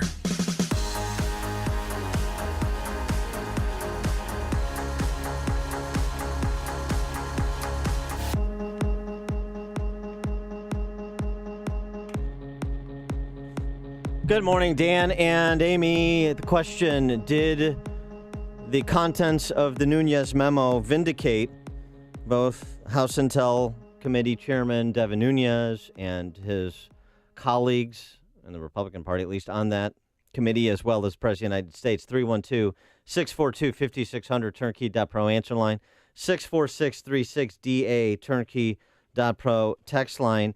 It was hard. It was going to be difficult for the memo to live up to some of the hype about it. Well, yeah, it was not the bombshell that was promised. But then I was at home and watching 3 days of pregame for this memo to come out. So when it finally did on Friday, I thought, well, there's a lot there. Yeah. There's a lot of layered story. There's a lot that is concerning that is contained in those 4 pages, and the Democrats' response is not to challenge the veracity of what's in those 4 pages. Say, well, you're lacking some material information, you're lacking some context. Okay, well, give us your memo. We'll process that through the House and release that too. And the president should release that too. Go ahead. More, the better. The more, the better. The memo, among other things, says an essential part of the FISA application to surveil Carter Page was the dossier assembled by former British spy Christopher Steele and the research firm Fusion GPS that was hired by a law firm attached to the Clinton campaign. That's a fact. The other fact is the FBI failed to inform the FISA court that the Clinton campaign had funded the dossier. The memo says the FBI supported its FISA application by citing a September 2016 article in Yahoo News that contained allegations against Carter Page and as it pertains to relationships in Russia. But the FBI failed to tell the court that Mr. Steele and Fusion were the main sources for that Yahoo article. In its essence, it's the dossier redux. The Wall Street Journal opines over the weekend, no matter its motives, the FBI became a tool of anti-Trump political actors. This is unacceptable in a democracy and ought to alarm anyone who wants the FBI to be a nonpartisan enforcer of the law. And that's exactly the point that Alan Dershowitz, among others, was making. Alan Dershowitz, a Clinton voter. Alan Dershowitz, who gave Joe Kennedy III high marks for his rebuttal to Trump's State of the Union address. But Alan Dershowitz, who plays it based on the law when it comes to these matters. Alan Dershowitz on the FBI's cherry picking of info before the FISA court. Well, we know a lot of things. We know that the FBI exaggerates the national security threats when they refuse to declassify memos that might embarrass them. And we have to worry generally about the FBI when they're getting FISA requests and warrants, that they don't make full disclosure, that because they have the right to get ex parte warrants without the other side being involved, they have a special obligation to make sure that they disclose everything, even the negative aspects of it. And we know one thing for sure, they did not disclose that this dossier came from a biased source. They should have disclosed that. This is a systemic problem, not just a problem in this particular case. What I worry is that this may reflect a general approach that the FBI takes when they get FISA warrants, disclosing only what they want to disclose and not telling the court about information that might lead them to reach a different conclusion. So the FBI, the bottom line is the FBI used information paid for by the Democrats to spy on Trump advisor Carter Page. And didn't disclose that information and didn't substantiate the underlying information that they were provided. the dossier. Heavy stuff. And it's an important point that Dershowitz makes that maybe not a lot of people know. With respect to the FISA court, it's an ex parte hearing. It's not like Carter Page or any other citizen who is a target of the surveillance that the FBI desires has their lawyer present to argue the merits of the case. It is the FBI alone that is before the judge, and thus the demand that the FBI is complete in their presentation of the basis for the request for the warrant. It's not the adversarial process that you normally that's attendant to, civilian courts of law, and that's an important point. So it makes it that much more important that the FBI is completely forthcoming and discloses biases, and in this case, they clearly did not. And honestly, whatever Mueller releases in the end, will anybody believe it? Will people believe it? 312-642-5600 is our turnkey.pro answer line. President Trump responded because the Democrats are so worried that, with this release of the memo, Dan, that this gives President Trump a reason to fire Rod Rosenstein. Does it make you more likely to fire Rosenstein? Do you still have confidence in him after reading the memo? You figure that one out. But over the weekend, the White House came out and said he's not going to fire Rosenstein or Rosenstein, however you pronounce it. Yeah. The other. But should he? Well, what do you think, Dan? The other claim here, but before we get to that, the other claim here in response, because you got to hear from Adam Schiff. Oh yeah. This is just remarkable. Adam Schiff on the national security implications of the release of this memo, which detailed or revealed no intelligence sources or methods. Right? Yeah. It just revealed the speciousness of what Adam Schiff has been saying for these many months. Listen to this claim from Adam Schiff. They have damaged the relationship between our committee and the intelligence community. In the future, the intelligence community is going to be very wary about sharing information with us because they won't trust us to be responsible stewards of it. And sources of information are going to dry up. If you have a neighbor next door who's buying a lot of fertilizer, and it seems odd to you because they don't have a yard, are you going to think twice before calling the FBI? Because if they get a search warrant for your neighbor and something is politicized, the political winds change, and there's an investigation, your identity is going to be revealed because you really can't trust that this is going to be kept confidential anymore. There's a reason why this process has never been used before.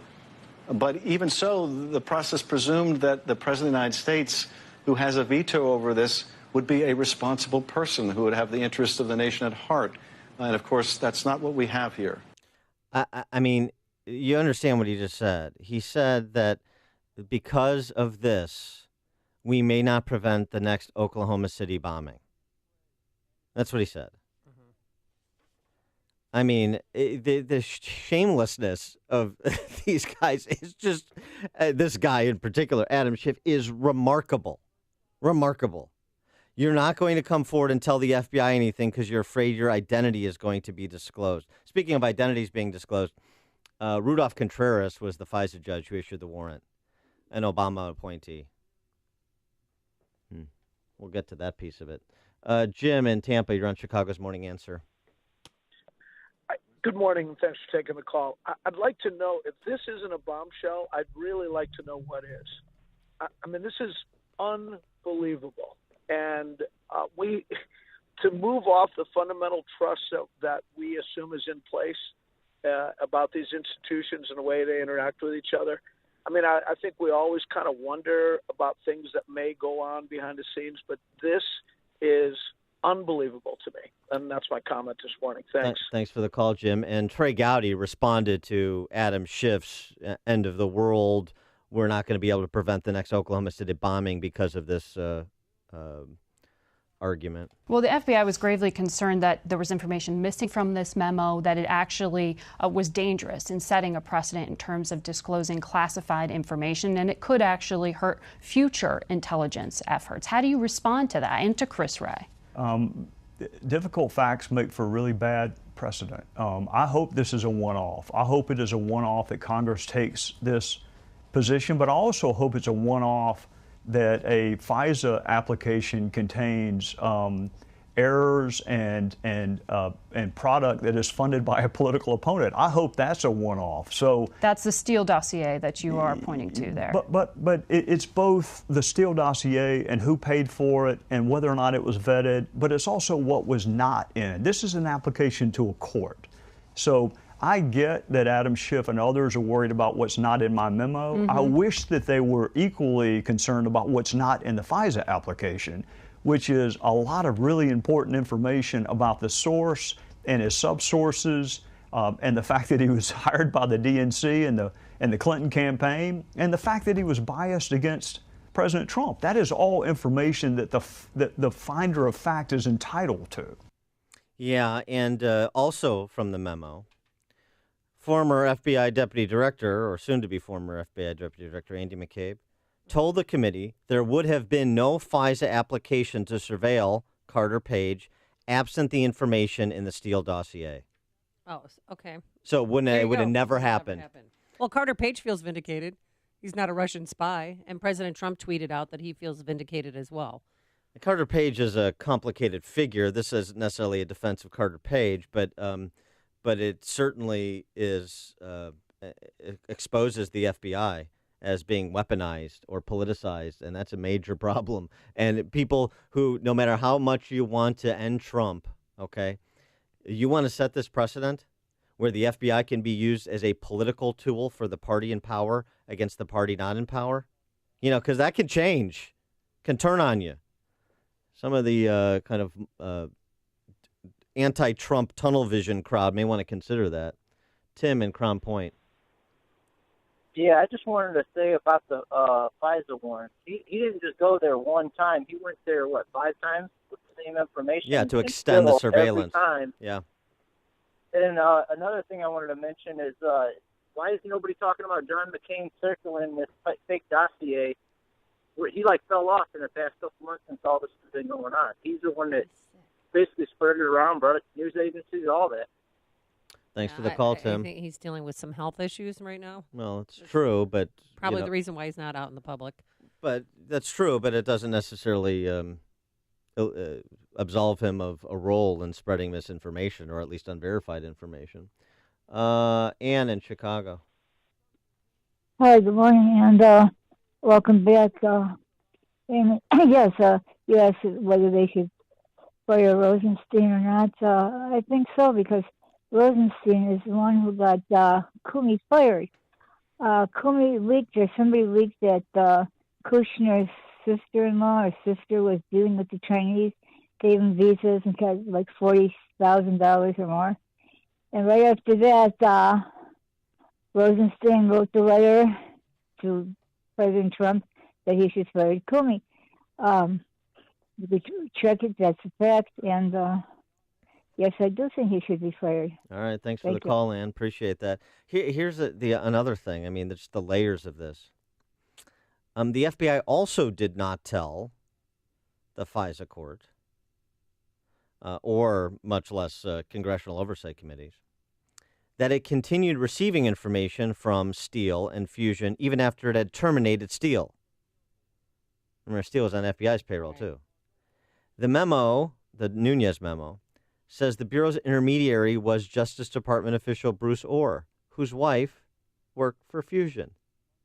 I mean, are you serious? This is a John le Carré spy novel come to life. James Comey tweeted, "That's it?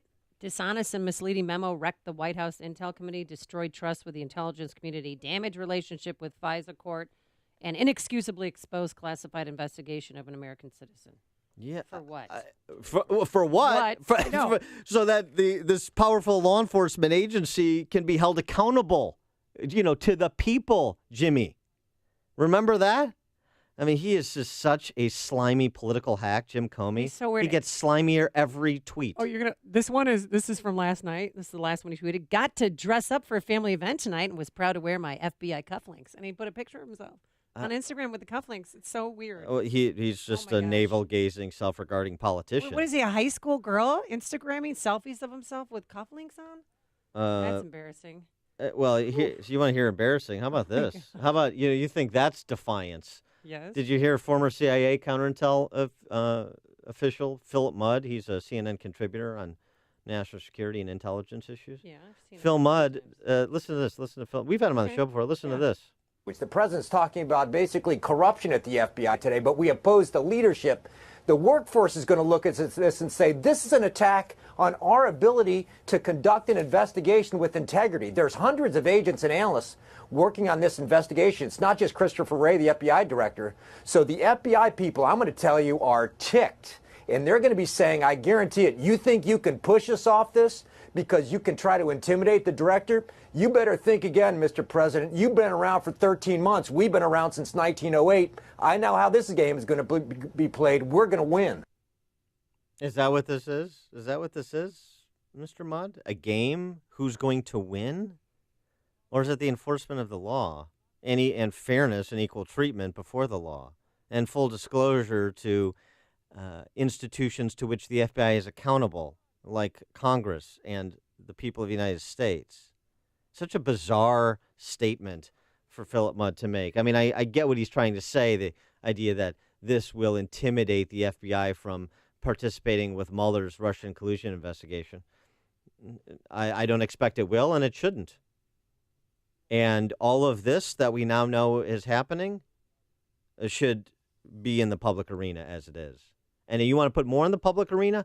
Super. Let's do it. Michael in Lake Forest. The FISA courts, the 7th floor of the FBI, parts of the Justice Department, how do we know with all of the terror events that have run to completion if their principal activity, maybe over the last decade, has been political espionage? How do we know that? It's so easy to get a FISA warrant, allegedly. 34,000 FISA warrants initiated, only 12 turned down. So what we see now is a hint of what they're all about. Terror events can run to completion. Tsarnaev, Orlando, multiple events in New York, Minneapolis, and they're busy with political espionage for the last decade. Thanks for the call, Michael. Tom in Palos Heights. Hey, Dan, you said it a couple times there, accountability. There's nobody held accountable for these things. You know, they might get fired, but they're not going to get held accountable for this. They might move around to some other alphabet, name in the government, but they're not going to get fired. It's the same thing, It's been going on since Watergate. This whole thing. There's nobody held accountable. That's why our judicial system is the way it is. Thanks, Tom. Alan, Southside. Hi, Dan. I'd like to really make a comment that everybody is missing on this whole thing. And you're right. When you said about the Yahoo News, they used that as a statement of corroboration for their thing, but they failed to say that Mr. Steele called Yahoo News, and he's the one who corroborated his own statement. Yes, right. Yeah, exactly. And also, this is a typical counterintelligence. It's called COINTELPRO. I used to teach the FISA program for one of the DOD agencies, and it was in a classified situation. And recently, C-SPAN gave a very, very good program on how the FISA warrant goes. And do you know that the one who okays the FISA warrant before they bring it to the court is an attorney for the FBI? He is the one that scrutinizes every one that goes before the FISA judge. So you mean to tell me that the guy who represents the FBI, who okays the warrant and all of the paperwork that goes forward to make sure the minimization program has been followed, and you should look into the minimization program and you'll really get some good information. Mm-hmm. And he is the one then who brings it to the FISA judge. And then he is the one who represents the people that are the agency, the intel agency that is from the intel oversight officer, who also goes over it before it leaves the agency. The intel officer is the one who has to go, intel oversight officer for the intel oversight committee in that agency is the one who gives the okay to go into the FISA. You mean the intel oversight officer isn't in cahoots with this too? Well, I mean, this is the thing, Alan, and I really appreciate your expertise since you were in that arena. Thanks for the call. But this is the whole thing is everything is reliant on the integrity and full disclosure of the FBI. And, obviously the FISA court can only make a decision in terms of authorizing a warrant based on the information the FBI is presenting in this ex parte hearing. So if the integrity of the FBI is compromised, the entire process is compromised. And, oh, by the way, the rights of American citizens can be compromised. And the Dems don't see this as a problem. They see disclosure as a problem. The media, who is vetting itself right now with that Washington Post movie for obtaining and releasing government secrets, doesn't want to be handed government secrets in the 21st century, because it's just about the end game, and their ends justify their means. It's just about removing Trump. And they're willing, frankly, to compromise and destroy agencies and institutions that are integral to the free society in which we live in order to get Trump. That should concern you. Scott on the West Side. Hi, Dan and Amy. Thanks for taking my call. Dan, I don't believe that the Democrats on the committee have anything forthcoming in terms of their statement. And I won't, in other words, I wouldn't hold my breath waiting for it. Why didn't they already have it completed, and how long is it going to take? It seems like, to me, it's just something for them to yell and scream about at this point. Thanks for the call, Scott. This is The Morning Show. More Chicago radio listeners are choosing. This is Chicago's Morning Answer on AM 560. The Answer. There's still time to make and keep that New Year's resolution to get your space organized. If you're tired of trying to find tools or equipment you know you have, then you need StoreLock. It's the best tool cabinet and modular system you'll ever buy. This is the year to finally get your garage or your business efficient and looking fantastic. Each StoreLock storage system includes custom dividers, liners, and layouts. And these systems are tough. Each drawer holds up to 400 pounds. They're made exact to order in the size and color you want and ships fully assembled. All StoreLock products are 100% USA made too, right here in Kankakee, Illinois, and have a 55-year unconditional guarantee. So get organized now. Visit StoreLock.com. That's STORLOC.com.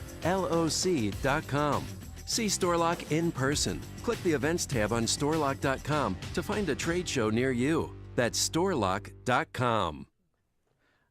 Good email to us. Congress overseeing the FBI is just like a civilian review board to local police departments, and the left just loves that, right? Good analogy. If you still haven't purchased the very best pillow, of course I'm talking about MyPillow. The 4-pack deal, folks, is back. I strongly urge you to go online or call now to make sure you take advantage of this great deal. By using the promo code Amy, you'll get the absolute best deal available anywhere. The MyPillow 4-pack deal includes 2 premium MyPillows and 2 Go Anywhere MyPillows at 50% off. I love that I can move the fill to get the support I need, regardless of my sleep position, and I never wake up with a stiff neck or a headache. MyPillow is made in America, washable, dryable, hypoallergenic, and has a 10-year warranty plus a 60-day money-back guarantee. So get your 50% off the 4-pack in February by calling 800-489-0201. Use the promo code Amy or visit MyPillow.com. That's 800-489-0201, promo code Amy. As a small business owner, you're juggling it all, including customers' calls from your personal phone. But with Grasshopper, you get a business phone number and a business phone system from our mobile app, so you can work smarter, not harder. Grasshopper forwards calls, texts, even transcribes voicemails. Everything you need to simplify your business and stay responsive. With Grasshopper, there's no long-term contracts and customer support is 24/7. Whether you're starting or growing your business, Grasshopper is the answer. Now get $20 off your first month when you visit grasshopper.com/radio. Napa know-how. Why get Valvoline Full Synthetic Motor Oil at Napa for $5.49 a quart? Because that's a good price for high-performance oil. After all, nobody wants mediocre performance. I mean, when's the last time your boss said, here's a raise for being average? So get the good stuff at a good price. Valvoline Full Synthetic, just $5.49. Quality parts, helpful people. That's Napa know-how. Napa know-how. General states pricing. Sales prices do not include applicable state, local taxes, or recycling fees. Offer ends 2/28/18. Balance of Nature's fruits and veggies. I was always just sort of feeling tired. And so I said, maybe this will just help in overall vitality. But in the past couple of years that I've been taking it, I find my energy has been great. I've been sleeping better. I don't get the cravings for junk food as often as I used to. I really attribute it to the product. It's so easy to use. Even if I want to take a capsule for my daughter and I just pull it apart to mix it in some juice or something, it's just something I'm very grateful to be able to incorporate. I really love the product. I think it's made such a difference.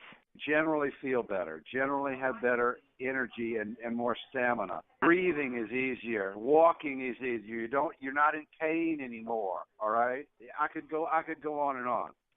When you call, use discount code CHICAGO, and we'll take 35% off your first month's order and ship it to you free. Call 800-246-8751 or go online to balanceofnature.com and use discount code CHICAGO. True story. So I urged one of my family members to call CertaPro Painters. He didn't do it, and that painting crew had to come back 3 times to fix their awful, sloppy mistakes, even paint on the floor, if you can believe it. Well, with CertaPro Painters, you get the best in the business. The attention to detail, color selection is truly unmatched. And now is the perfect time to get the interior of your home or business painted. The lower humidity provides an ideal environment for great coverage and quick drying times. They use fine quality paints with 0 or low VOCs, very little to no odor during application. Be an early bird and cross the first item off your 2018 to-do list. It's also the perfect time to spruce up your commercial property. Remember, each CertaPro Painter's business is independently owned and operated, so schedule your free estimate online at CertaPro.com or call 1-800-GO-CERTA. That's CERTA with the C. CertaPro Painters, we do painting, you do life. AM 560, The Answer.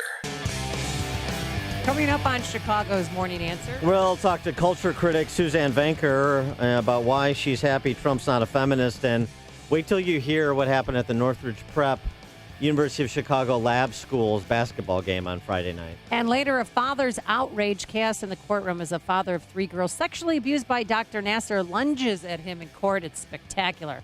But first, let's go into the newsroom. Here is Mike Scott. 2 below zero this morning. Philadelphia Eagles, top of the world, Super Bowl champs. On their 3rd try, the Eagles knocking off the Patriots 41-33 last night in Minneapolis. Eagles quarterback Nick Foles says he wasn't overwhelmed by the moment. You never really know what it's going to be like when you're going to a Super Bowl. I've never been here before, so there are normal nerves. You got butterflies. I mean, it's a big game. I mean, it doesn't get any bigger than this. But I felt good. I felt calm. I think the big thing that helped me was knowing that I didn't have to be Superman. I have amazing teammates, amazing coaches around me. Foles was named MVP of Super Bowl 52. The top Democrat on the House Intelligence Committee, Adam Schiff, says Committee Chairman Devin Nunes' staff worked with the White House on that Republican-drafted intelligence memo. Memo released last week accuses the Justice Department and the FBI of committing surveillance abuses against a former Trump campaign aide. Congressman Trey Gowdy says that previously classified memo alleging abuse will have no impact on the current Russia investigation. The dossier has nothing to do with the meeting at Trump Tower. The dossier has nothing to do with an email sent by Cambridge Analytica. It also doesn't have anything to do with obstruction of justice. So there's going to be a Russia probe even without a dossier. The South Carolina Republican on CBS's Face the Nation. Federal investigators are focusing on misaligned track switches as they work to learn what caused a deadly train crash in South Carolina. NTSB Chairman Robert Sumwalt was there. Forward-facing video from the Amtrak train, that recorder has already been recovered, and it was shipped back to Washington on the same government jet that brought our GO team in here. At least 2 died in that crash near Columbia, South Carolina. Indianapolis Colts linebacker Edwin Jackson is dead after being struck by a drunk driver. The 26-year-old was one of 2 men killed Sunday in Indianapolis after the driver of a Ford F-150 drove onto the emergency shoulder of a roadway and struck the rear of a car that then hit Jackson and another man. More snow on the way for the Chicago area. National Weather Service predicting anywhere from 3 to 6 inches by tomorrow morning. 4 are reportedly dead after weekend gun violence in Chicago. Police have identified 2 of the victims. One is Earl Smith, shot in the South Shore neighborhood, and Beatrice Jones, apparently shot in a domestic disturbance in the Gresham neighborhood. It's Black Lives Matter at School Week beginning today in Portland, Oregon. Teachers at the school across that city will be wearing Black Lives Matter T-shirts and teaching students about Black history and racial inequality. But Portland is only leading the initiative. Several other cities are quietly taking part, including New York, Los Angeles, and Chicago. Chicago sports. Bears linebacker Brian Urlacher, a member of the 2018 Pro Football Hall of Fame class, announced over the weekend. Fighting Illini spent the first part of Super Bowl Sunday on the hard court, losing to number 18 ranked Ohio State, 75-67. The news is a service of Audible. Stay motivated, informed, and entertained through the power of audiobooks. Listen anytime, anywhere with the Audible app. Start a 30-day trial, and your first one is free. Just go to audible.com. 6:35 and a check of traffic and weather on the way next on AM 560. Dennis Prager explains the left's view on immigration. Leftism is not interested in borders. Leftism, since Karl Marx, it has never deviated from this belief. National states are an anachronism. The nation state is irrelevant. The Dennis Prager Show. Weekdays at 11, right before Sean Hannity at 2 on AM 560. The Answer. See the nation's largest auto show at McCormick Place February 10th through the 19th. Log on to ChicagoAutoShow.com for details and download the official Auto Show app. Shoot Point Blank is Chicago's leading shooting range and firearms store. Featuring 20 climate-controlled shooting lanes, complete retail store, and firearm education classes for all experience levels. Whether you're a new or expert shooter, now you can experience the Shoot Point Blank difference and see for yourself why so many people are talking about Shoot Point Blank. I can tell you, I was impressed as soon as I walked through the door. The employees were really helpful, very patient, and knowledgeable, too. My wife and I had a wonderful experience. We felt very comfortable and informed. Brett was very friendly and respectful, and he answered all my questions. Because I'm new to pistols, I'm grateful he was patient and helped me decide what to buy for my new firearm. For a huge selection of new and used firearms, ammo, and state-of-the-art indoor shooting range, visit them in Hodgkins, Mokina, Naperville, or Merrillville. Or check out shootpointblank.com. Experience the difference. Shoot Point Blank.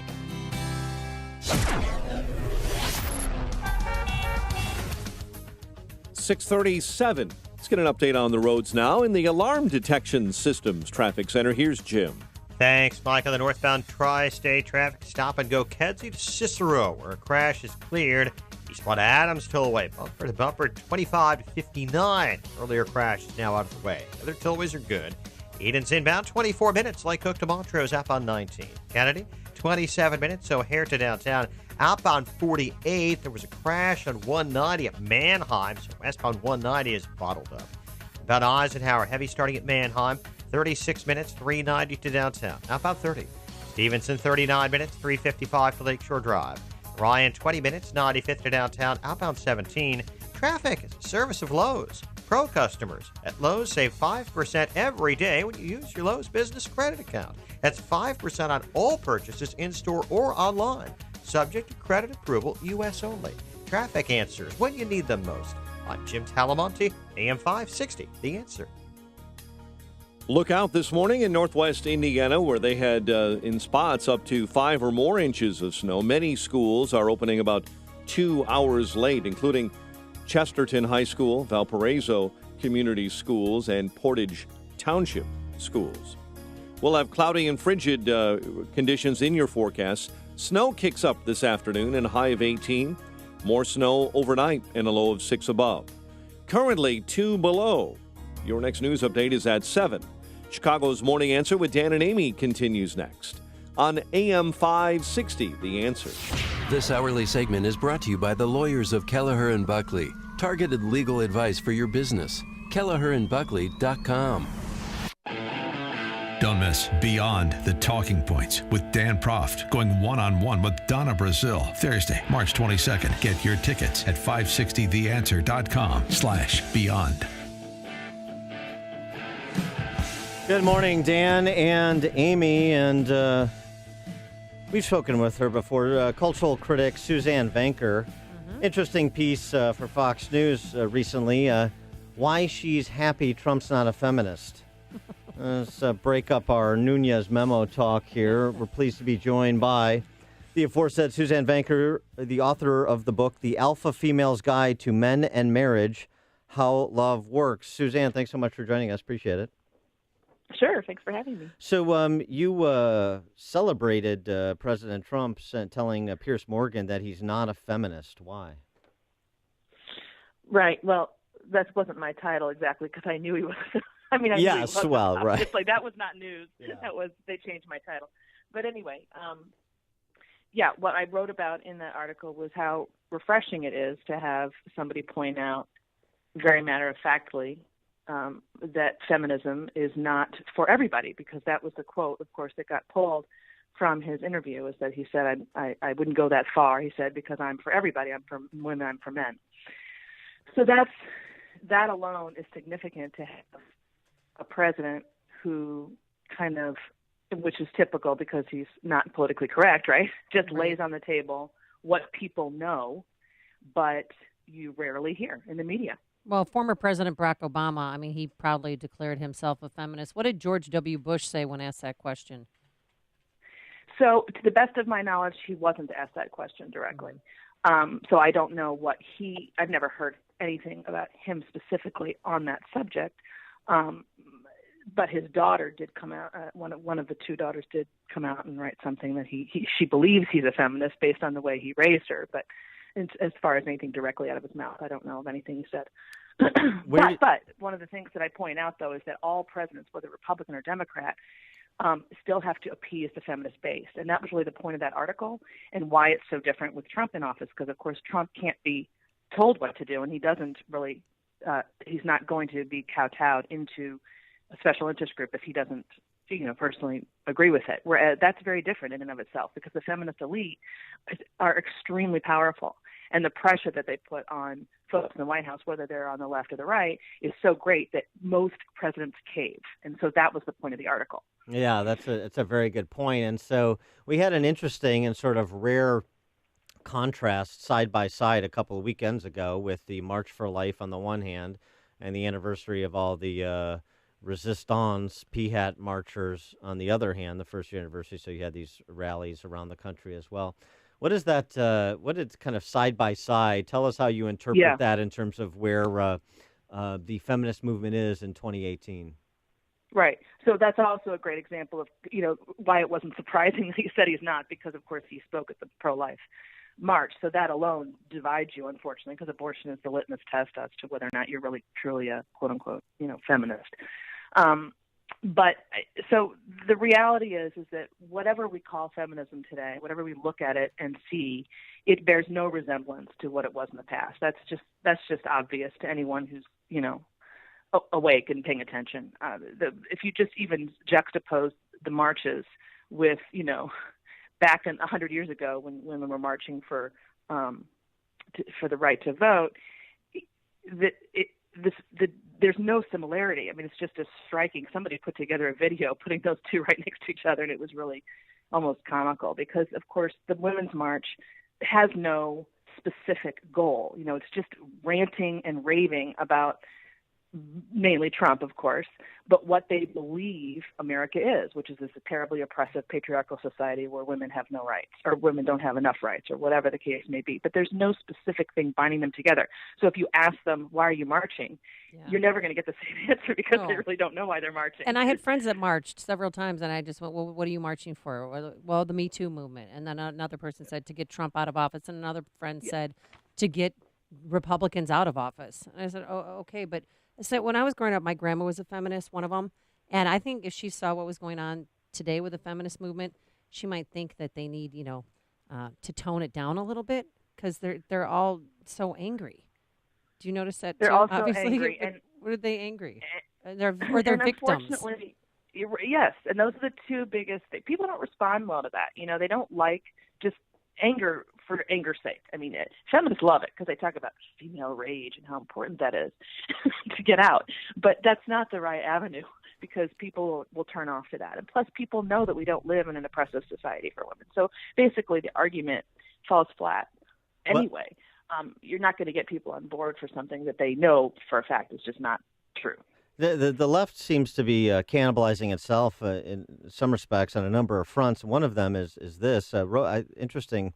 Last week, Rose McGowan, the actress, one of the Harvey Weinstein, one of the first Harvey Weinstein accusers, she's doing a book signing in New York, and she gets shouted down, heckled by a trans person because of the comments that Rose McGowan had previously made about female trans people, saying they assume because they felt like a woman on the inside, that's not developing as a woman, that's not growing as a woman, that's not living in the world as a woman. And that kind of, perhaps one would argue, common sense, obvious statement, that is verboten with respect to leftist orthodoxy.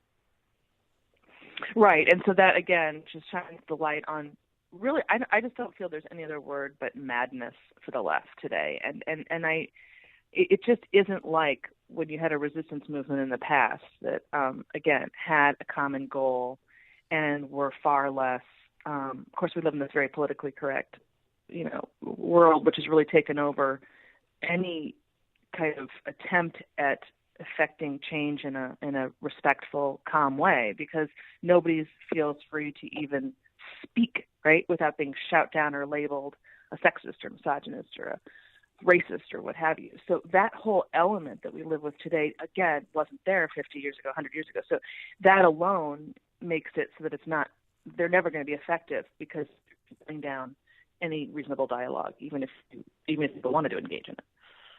So I have a bit of a problem because I have 2 teenage boys, and they say that their gender choices are feminist or rapist. And that's what the world is. I mean, it's so sad. And they use the word, everything I do, like, oh, you're just a feminist, and that's a feminist. And they absolutely use that word on a daily basis. It's very strange. To them? Yeah. People use that to them on a daily basis? Yeah. No, they're telling me all the time, if I do something like, oh, you're just a feminist, or that's a feminist. They use it. I don't think they understand. I've tried to sit down and talk to them what it means to be a feminist. Well, if those are the 2 choices, you can understand why they choose feminist. I mean, yeah. There's a lot of confusion surrounding the word, so that's part of what I do is try to piece that out and explain it. She is Suzanne Vanker. I have a son too, so. Oh, you do? I feel your pain. Okay. Yes. She is Suzanne Vanker, who does a good job parsing it out and explaining it. Cultural critic, author of the book, The Alpha Female's Guide to Men and Marriage, How Love Works. You can check out her latest column, I'm So Happy Trump's Not a Feminist, at foxnews.com. Suzanne, thanks for joining us again. Appreciate it.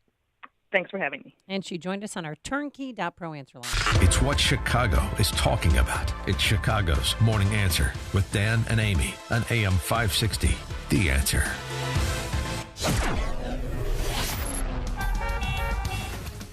Coming up next, wait until you hear about what happened at the Northridge Prep Chicago Lab basketball game over the weekend. But first, here's your forecast.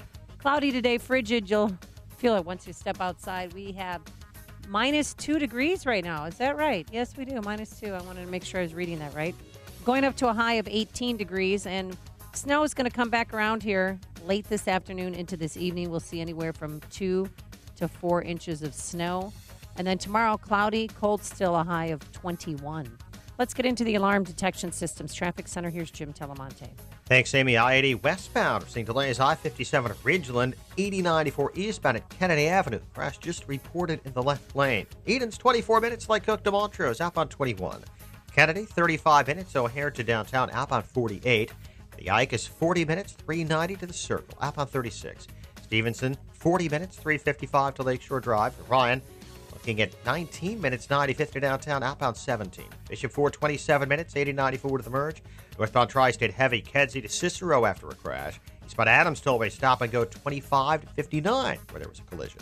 I'm Jim Talamonte in the Alarm Detection Systems Traffic Center. I'm Keith Peters in for Lou Dobbs. The markets reopen after Friday's big sell-off. A Mitsubishi vehicle recall And Janet Yellen has a new job. Those stories next. You like freedom? I do. You like money? Well, I do too. If you like freedom and money, then you're going to love Freedom Checks. You see, over the next few months, an estimated $34.6 billion is up for grabs to anyone who stakes their claim. Yep, you heard that right. $34.6 billion. To get all the details, just go to www.claimfreedomchecks.com. Thousands of people are already lined up to cash in. Take Doug, for example. He's a 46-year-old from Joplin, Missouri, who's set to get a check for $24,075. And if Doug can do this, I've got a hunch that you can too. But here's the thing. If you want the chance to grab your full fair share of this $34.6 billion payout, you must have your ducks in a row by March 1st. So don't wait. Get over to www.claimfreedomchecks.com before the March 1st deadline. That's www.claimfreedomchecks.com. Wall Street opens for business this morning after the worst weekly performance by the Dow Jones Industrial Average, NASDAQ, and S&P 500 in 2 Last Friday, the Dow dropped 2.5%, while the NASDAQ and S&P traded 2% lower. Mitsubishi is recalling nearly 227,000 vehicles in the U.S. to fix glass sunroofs that can fly off and parking brakes that may not work. Companies shelled out big bucks to air commercials during last night's Super Bowl broadcast. 30-second spots sold for more than $5 million. Former Federal Reserve Chair Janet Yellen starts a new job today at the Brookings Institution in Washington.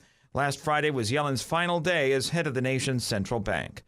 Please tune in to Lou Dobbs tonight at 7 and 11 Eastern on the Fox Business Network. I'm Keith Peters for the Lou Dobbs Financial Report. Hi, Barry Sterner, founder of your #1 home mortgage lender, Townstone Financial. I continue to get calls and emails from homeowners whose interest rates are above 4%. Please do yourself a favor. Take 1 minute. Dial 312-896-2111 or go to townstone.com and let us give you some no closing cost refinance options today. No closing costs means no hidden costs. I guarantee it, and I own the company. Remember, you don't have to restart your mortgage at 30 years or 15. We can customize the payback period. Also, if your home is worth less than what you owe, we still have the Government HARP program, which will allow you to refinance and save money. And anyone who has an FHA mortgage or one with private mortgage insurance definitely needs to call me now so we can lower your monthly mortgage payments due to the recent increase in home values. The call is free and so is my time, so dial 312-896-2111. That's 312-896-2111 or go to townstone.com. That's TOWNSTONE.com. Townstone Financial is an Illinois mortgage licensee 6629 and MLS 136639, equal housing lender. Only one event unites the world. The 2018 Winter Olympics. And there it is! Shaun White double gold. Boy, does he deliver. See the world's best. Lindsey Vonn is a gold medalist. And see the world at its best. To the finish, Mikaela Shiffrin wins gold for the U.S. The 2018 Winter Olympics, coming February 8th, only on NBC. If you are behind on your bills, then this message is for you. How would you like to have a large portion of your credit card debt or medical bills forgiven? National Credit Card Relief would like to give you free information on a proven debt forgiveness program. It's not bankruptcy, it's not consolidation. This special program actually wipes clean the portion of your debt that is forgiven. Call for your free forgiveness information now. 800-291-6670. That's 800-291-6670. Don't wait. Call 800-291-6670. Not available in North Dakota. What interest rate would you rather pay on your credit card debt? 17% or less than 6% APR?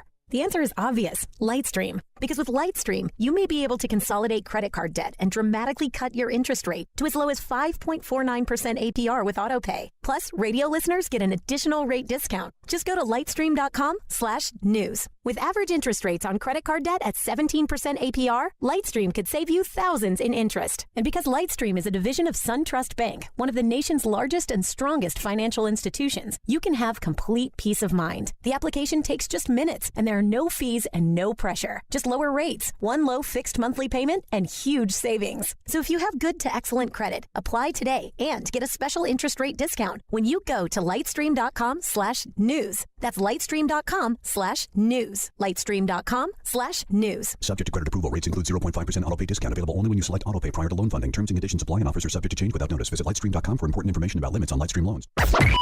AM 560. The Answer. Dan and Amy, so Pink sang the national anthem before the Super Bowl. Yeah, that was She did a good job. She should do the halftime show next year. Pink? Oh, I'm surprised I'd already have asked her if I was in charge of the Super Bowl. No. Then Maybe she could do, someday you her will thing be. on a rope. She When was great. Condi Rice is the NFL commissioner, you'll be in charge of the Super Okay. Bowl halftime show. Thank you. So she sang the national anthem. Nobody took a knee. Of course, the cameras didn't pan to Malcolm Jenkins, the Philadelphia Eagles safety, or they might have seen somebody take a knee. But Oh, who knows? Who cares? that was not the case. Uh-oh. Are you ready for this? Oh, no. Is this another fun run where someone takes a knee? Yeah, While sorta. an 8-year-old girl is singing the national anthem? Northridge Prep, great Northridge Prep. We talk about it on the show all the time. There all the time. Northridge Prep in Niles played University of Chicago Lab School on Friday night basketball game. The event for Northridge Prep was to have fans like the little wrinkle in it. Yeah. The fans from Northridge Prep, from the Northridge Prep kids, wore attire from their native countries. That was like kind of the theme of the evening. So you had I'd wear Viking horns if that was me. well, you Right. would, sure. Yeah. What would you wear? Let's see. yeah. Irish and You- Danish. I don't know. You'd be like a I'd have breakfast to think treat? about it. I mean, I guess I could wear. You're Danish, I I guess. mean. Yeah. Oh, you're Irish. I don't know. You could wear your Italian horn. Hey, hey, hey.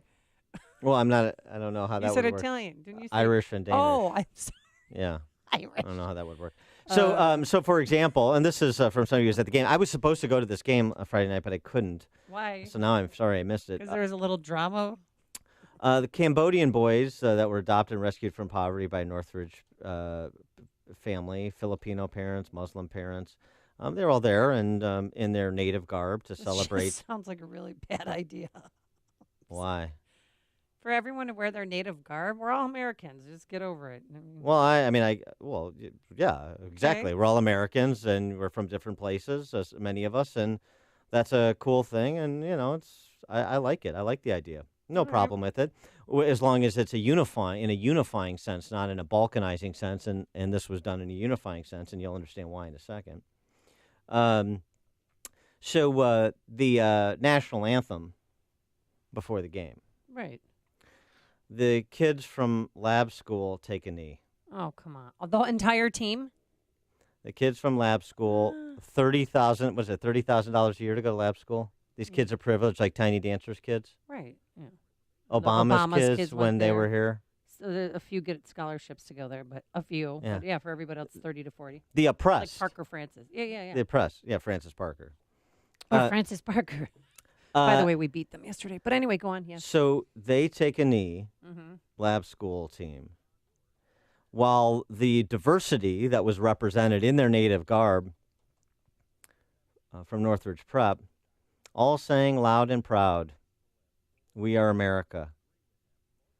The boys from Northridge Prep were at center court singing the anthem. So you want to tell me there's not a divide in this country? The kids of privilege from lab school and Northridge Prep, an actual physical representation of diversity, but diversity that then unifies around this idea that we're all Americans, which is, kind of e pluribus unum, supposedly the point. It's a remarkable visual to contemplate. It's a remarkable example of the division here. And obviously this is being driven by the parents. Oh, by the way, the person who referred this to me herself is from Mexico. So, you want to talk about who's really serious about a peaceful, pluralist society and who are bedwetting, entitled totalitarians in training?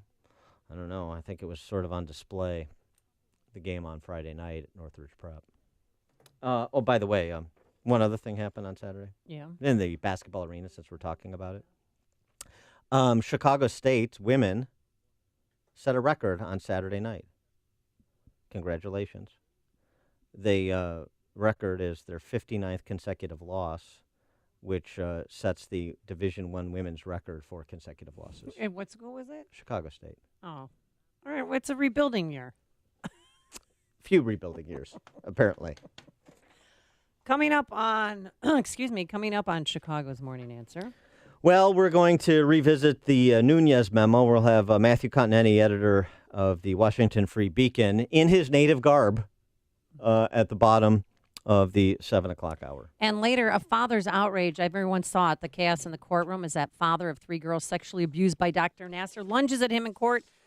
He was not charged, should he have been, and what the FBI knew about this doctor and let it go for years. But first, let's go into the newsroom and catch up on news from here at home and around the world. Here is Mike Scott. Eagles win the Super Bowl with help from a former Bear. Following weekend snow, more accumulation expected later today. There are some school delays in northwest Indiana. A task force has been formed in Chicago to fight carjackings, 4 dead in weekend shootings. A Sun-Times columnist who bought Twitter followers is returning back to work. Bears' Brian Urlacher headed to the Football Hall of Fame. Fighting Illini fall at number 18 Ohio State. The Bulls battle the Kings. Cloudy and frigid day ahead. WIND Chicago News Time, 7 o'clock. A super party in Philadelphia. I'm Dave Anthony, Fox News. Way overdue. We got it. Eagles! Celebrating the Eagles' first Super Bowl win.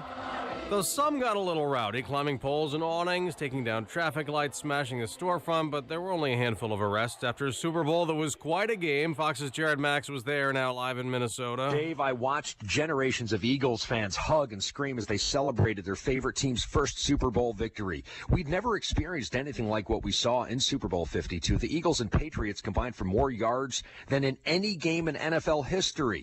Tom Brady set a Super Bowl and playoff record with 505 passing yards, but didn't win. Eagles quarterback Nick Foles did. He was the game's MVP, 373 passing yards, 3 touchdowns. He even caught one before he got to celebrate with loved ones. And to be here with my daughter, my wife, my family, my teammates, this city, we're very blessed.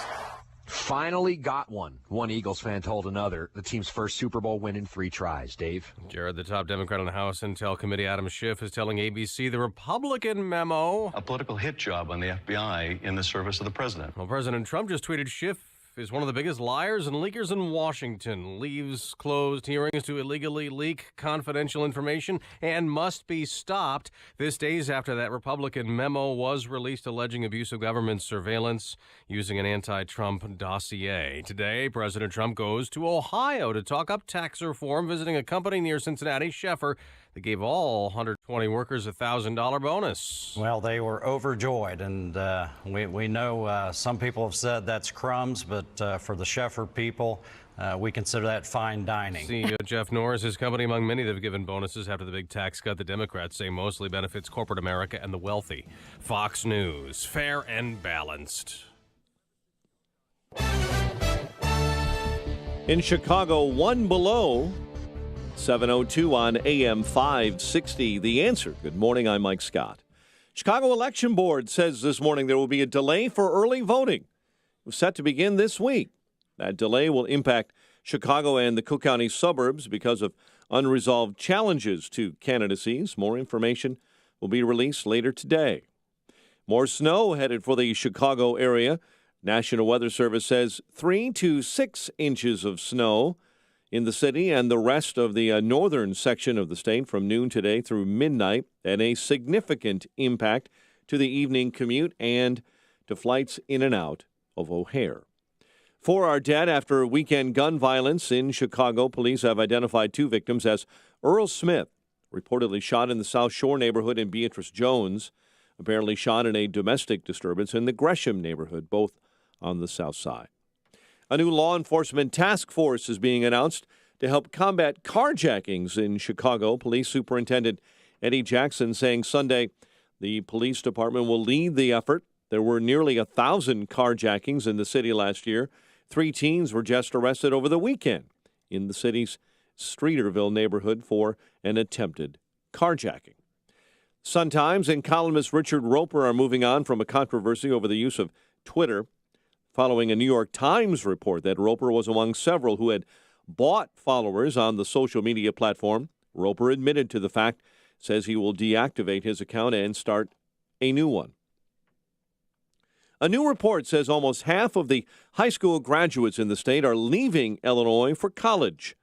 The Bloomington Panagraph reporting just over 46% of Illinois high school grads in 2016 went to college in another state. Just 29% of high school grads left the state in 2002. Why the big jump? Lawmakers, university officials both say costs, competition, and a general exodus from the state are all playing a role. Bears linebacker Brian Urlacher, a member of the 2018 Pro Football Hall of Fame class. The Fighting Illini spent the first part of Super Bowl Sunday on the hard court, losing to number 18 Ohio State 75-67. Elsewhere around college hoops, Butler beat DePaul. NC State handed Notre Dame its 7th straight loss. Tomorrow in the Big Ten, Northwestern will host Michigan. The news service of Staples lets Staples help you this tax season with everything you need for less. Storage boxes, filing supplies, to software like QuickBooks and TurboTax. Right now, get up to $15 off when you buy TurboTax. Ends 2/17/18. Excludes TurboTax Basic. Staples, it's pro time. 7:05. We'll have a check of traffic and weather on the way next on AM 560. Watch today's show live right now on the Income Store live video stream at 560theanswer.com. Balance of Nature's fruits and veggies. I had this crazy thing happen with my eyesight. I went back to get my contact lenses done, and my optometrist, and I'm 46, he said, "This is really weird, but your eyesight is better." I'm like, I can't believe it, but I think it's these vitamins I'm taking. I'm a huge believer in the product. I've tried lots of stuff, and this is the only real thing that I've ever, because of all these comparisons with all the other stuff I've had, this is by far the best thing, and consistently. We're so healthy now on the Balance of Nature. There's no words to say how well it works. Doing good on it, really. I'm feeling my skin is softer, and I feel good.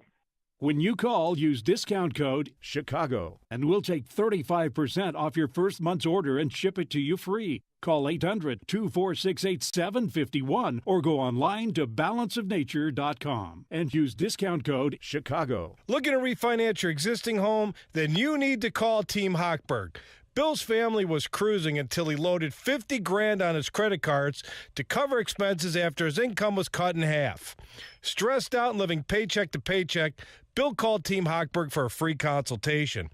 We consolidated Bill's credit cards into a 30-year fixed loan, credited all his closing costs, and reduced his payments over $1,400 a month. Bill was stressed out before calling and saved over $16,000 a year after calling Team Hochberg. If you're tired of living paycheck to paycheck like Bill and would like to see if refinance can lower your monthly payment, call Team Hochberg now at 312-751-1333 or visit am560david.com. Team Hochberg has helped thousands of AM560 listeners, but we can't help if you don't call 312-751-1333 or visit am560david.com. Pearl Mortgage, an equal housing lender, Illinois residential mortgage licensee 4358 and MLS 19186. All money managers may seem pretty much the same. But while some money managers may recommend high commission investment products, Fisher Investments avoids them. Some money managers may have hidden and layered fees. Fisher Investments never does. And while some money managers are happy to earn commissions from you, whether you do well or not, Fisher Investments fees are structured so we do better when you do better. In other words, we're structured to be on your side. Maybe that's why most of our clients come to us from other money managers. Talk with us and find out why so many experienced investors are switching to and staying with Fisher Investments. Fisher Investments, clearly better money management. Investments in securities involve the risk of loss. Visit us at FisherInvestments.com to find out what we can do for you. 7:08 and a check of the roads in the Alarm Detection Systems Traffic Center. Here's Jim. Thanks, Mike. Eden's inbound heavy Devon to Montrose. 24 minutes Lake Cook Junction, outbound 21. Kennedy, 40 minutes O'Hare to downtown, 19 from Montrose, 15 in the Express. Outbound 13 minutes to Montrose, but 51 to O'Hare. Westbound 190 remains heavy. On Eisenhower. 46 minutes, 390 to the Burns Circle. 33 from Manheim. Outbound 38 to 390. Stevenson looking at 42 minutes, 355 to Lakeshore Drive. Outbound 36. Bryant, 20 minutes, 95 to downtown. Outbound 17. I-57, 17 minutes, I-80 to the Verge. Bishop 430. Northbound Tri-State delays Kedzie to Cicero. Eastbound Adams Tollway gummed up. 25 to 59 after a crash. Eastbound Reagan Tollway slow York to the Eisenhower where a crash blocks the left lane. Delays on eastbound 8094, Indianapolis Boulevard to Kennedy Avenue. Crash in the left lane. Traffic answers when you need them most. I'm Jim Talamonte. AM 560, The Answer. Chicago's Morning Answer continues next. Your official Chicagoland weather forecast with meteorologist Kevin Snyder. Winter weather advisory in effect from noon until midnight tonight. Bitterly cold with clouds thickening today, 1 to 3 inches of snow. Late in the afternoon, high 18. Periods of evening snow accumulating 1 to 3 inches. Storm total amount 2 to 4, low 5. I'm Kevin Snyder on AM 560, The Answer. 2 below at O'Hare, 3 below in Lansing, 8 below this morning in Aurora. And your next news update is at 7:30. Chicago's Morning Answer with Dan and Amy continues next on AM 560, The Answer. This hourly segment is brought to you by Papa Nicholas Coffee. Papa Nicholas, best beans, best roast, best coffee.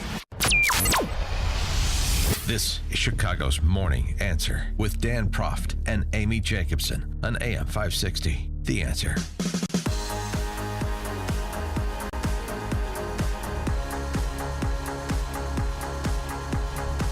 Good morning, Dan and Amy. How many of you are calling in with the super sick Monday virus? Be honest. Cop to it. 312-642-5600, turnkey.pro answer line.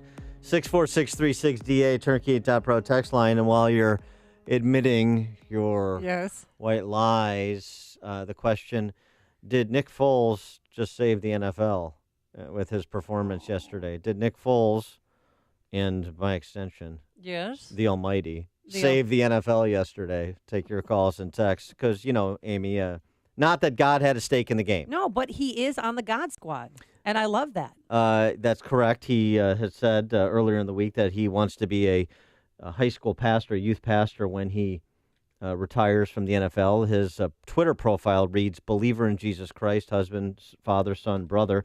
First 3 Eagles on stage last night all thank God for allowing them to be successful and apply their talents.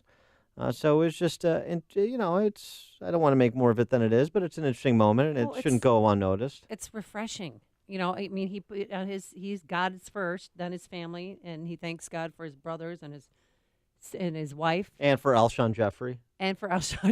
And no, I mean, it was just a remarkable moment. Here's Nick Foles after he won the Super Bowl. Just to be a part of this, to be a part of the Philadelphia Eagles organization, and to be a part of the first World Championship. We're very blessed. It's an unbelievable feeling. And, I mean, honestly, right now, it's all soaking in. It's unbelievable. And it was so sweet. He was holding his 7-month-old daughter, and she, he'd earlier in the week cried on media day when talking about her because he said, no matter what, I come home and she doesn't even know that I'm in the Super Bowl. So if I win or I lose, it doesn't matter. Yeah, that's the Dick Vermeil in Nick Foles, the Waterworks, Vermeil, and all the Eagles greats of yore, Ron Jaworski, Jaws, and Harold Carmichael, and Deuce Staley. I mean, this is you have an ironclad memory. This is fun for them. It's great for the city, which I believe is begrudgingly celebrating. Well, they've had dozens of arrests and dozens of people injured. I just saw on social media they're taking down poles that were greased by police. So they still couldn't climb some of them, so they just tore them down, flipped a few cars over. That's how they celebrate in Philadelphia. Well, City of brotherly love. Love takes many forms. Yeah. Brotherly love does. But back to Foles, I mean, 3 years ago, he was thinking about quitting the NFL, getting out of the game completely. Well, he was brought over to be the number 1, and then he didn't really perform, and then of course, they drafted Carson Wentz, and Carson Wentz has performed quite well until he got injured. I mean, it's kind of ironic, and there's a lot of ironies here, but Nick Foles essentially played the role that Tom Brady played in his Super Bowl win over the Rams, the backup coming to win the Super Bowl, or Jeff Hostetler, of course. Wentz is on the God squad, too, just so you know. Yeah. And they're really good friends. Well, I know he's the backup now, but he still gets paid the bonuses for winning the Super Bowl. Well, yeah, it'll be interesting to, he better be praying for Nick Foles to be traded.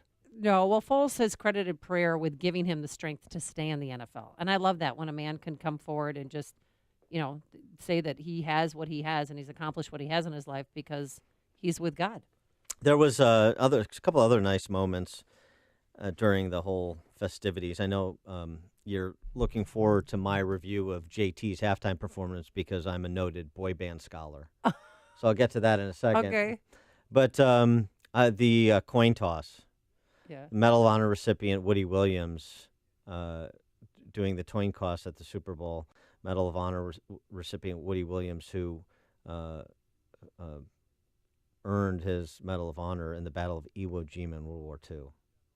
I mean, it's just incredible. And it was nice that the referee actually kind of highlighted him to, make the moment even kind of more palpable, I guess, to viewers. But it was nice that the referee, the official, I should say, took the time to acknowledge Woody Williams. Just listen to this.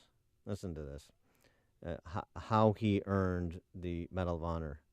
Covered only by 4 riflemen, he fought desperately for 4 hours under terrific enemy small arms fire, repeatedly returned to his own lines to prepare demolition charges, and obtained serviced flamethrowers, struggling back frequently to the rear of hostile emplacements to wipe out one position after another. On one occasion, he daringly mounted a pillbox to insert the nozzle of his flamethrower through the air vent, killing the occupants and silencing the gun. On another, he grimly charged enemy riflemen who attempted to stop him with bayonets and destroyed them with a burst of flame from his weapon. I mean, it's just, and you think of Iwo Jima and you think of the iconic photograph of American forces raising the flag at Iwo Jima, and you see the manifestation of that heroism at the 50-yard line yesterday. That was really a powerful moment, I thought. Yeah, that was great. What did you think of the halftime show? Or is it too soon to talk about your boy band? No. Yeah, obviously, I'm rooting for an NSYNC reunion like everybody else. Because we found out the day before Janet Jackson was not going to make a surprise appearance or a cameo. And then the NSYNC, why wouldn't he include his boys? Beyonce included her girls. He's Justin Timberlake. He's a good dancer. Yeah, he's a great dancer. Yeah, and actually, he's done pretty well. Some of his acting roles I've been pretty impressed with. I think he's a decent actor. He's not a great singer, so it's just kind of fun in a saccharine sort of way. And I thought the Prince thing, and then when they panned outside U.S. Bank Stadium to everything turning purple, I thought that was purple, cool. And then the lines of his symbol where they lit the streets with bright lights. Yes, so that was significant. I thought that was great, but he seemed to blend in with his backup singers. But he didn't stick out ever. But also Mike Scott was telling us that Prince fans got upset. They did because Trump did not want to be Trump. I mean Trump. Did I say Trump? Prince, when he died, even before he died, Prince and Trump often confused. Stop it. He didn't. It's been a long weekend. In bed. That sounds really bad. But Prince did not want to be remembered that way. He didn't want his what's it called when hologram. Yeah. He did not want that for himself. He didn't like when that was done to for artists that had passed on. Apparently, I didn't realize that. But that was sort of telegraphed that was going to be like the surprise and a tribute to, since it's in Minneapolis, a tribute to Prince. I don't know. I mean, I get it. I guess you want to honor his wishes, but how else? You just pay tribute to him by singing "Little Red Corvette." I mean, I thought that was kind of cool, actually. Some commercials taking the heat. Did you notice there was no racy? There's no Carl's Jr. ad with some hot chicks. Everybody kept it pretty calm, and because they didn't want to offend anybody in this Me Too generation. But this commercial is taking some heat this morning. Yeah.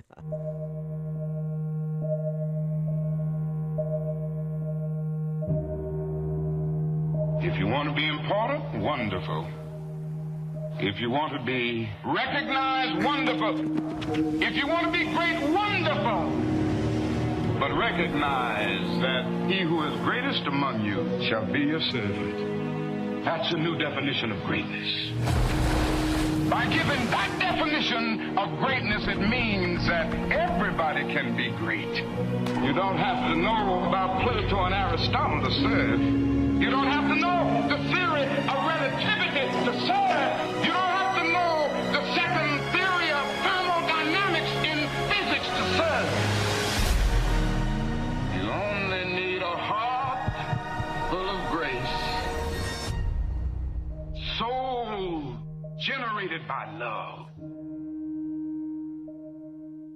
Oh, I mean, I love that commercial. It was his sermon about, service that was used to sell cars. It's a great speech. I don't know that it makes me want to buy a pickup truck. Well, it's just selling, the American values, American, Yeah.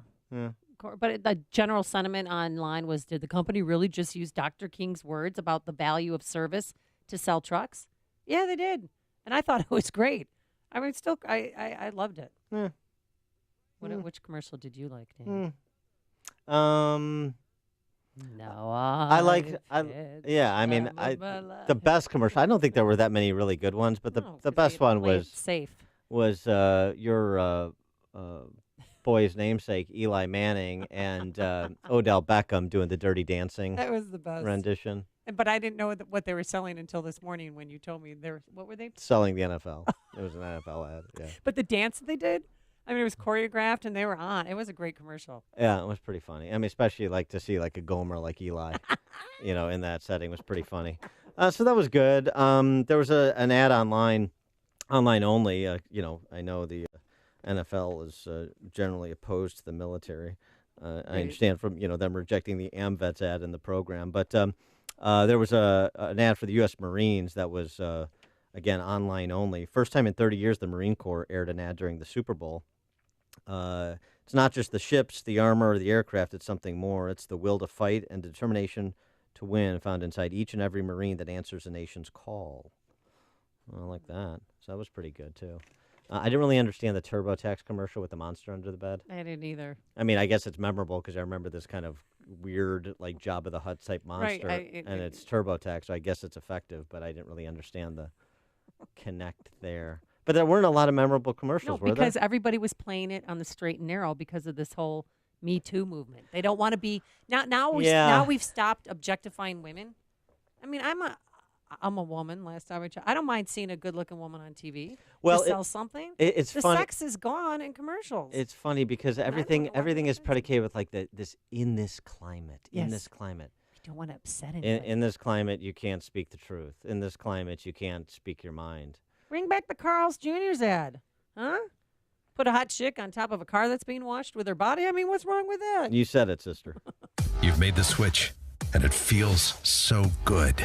You've switched to Chicago's Morning Answer on AM 560. The Answer.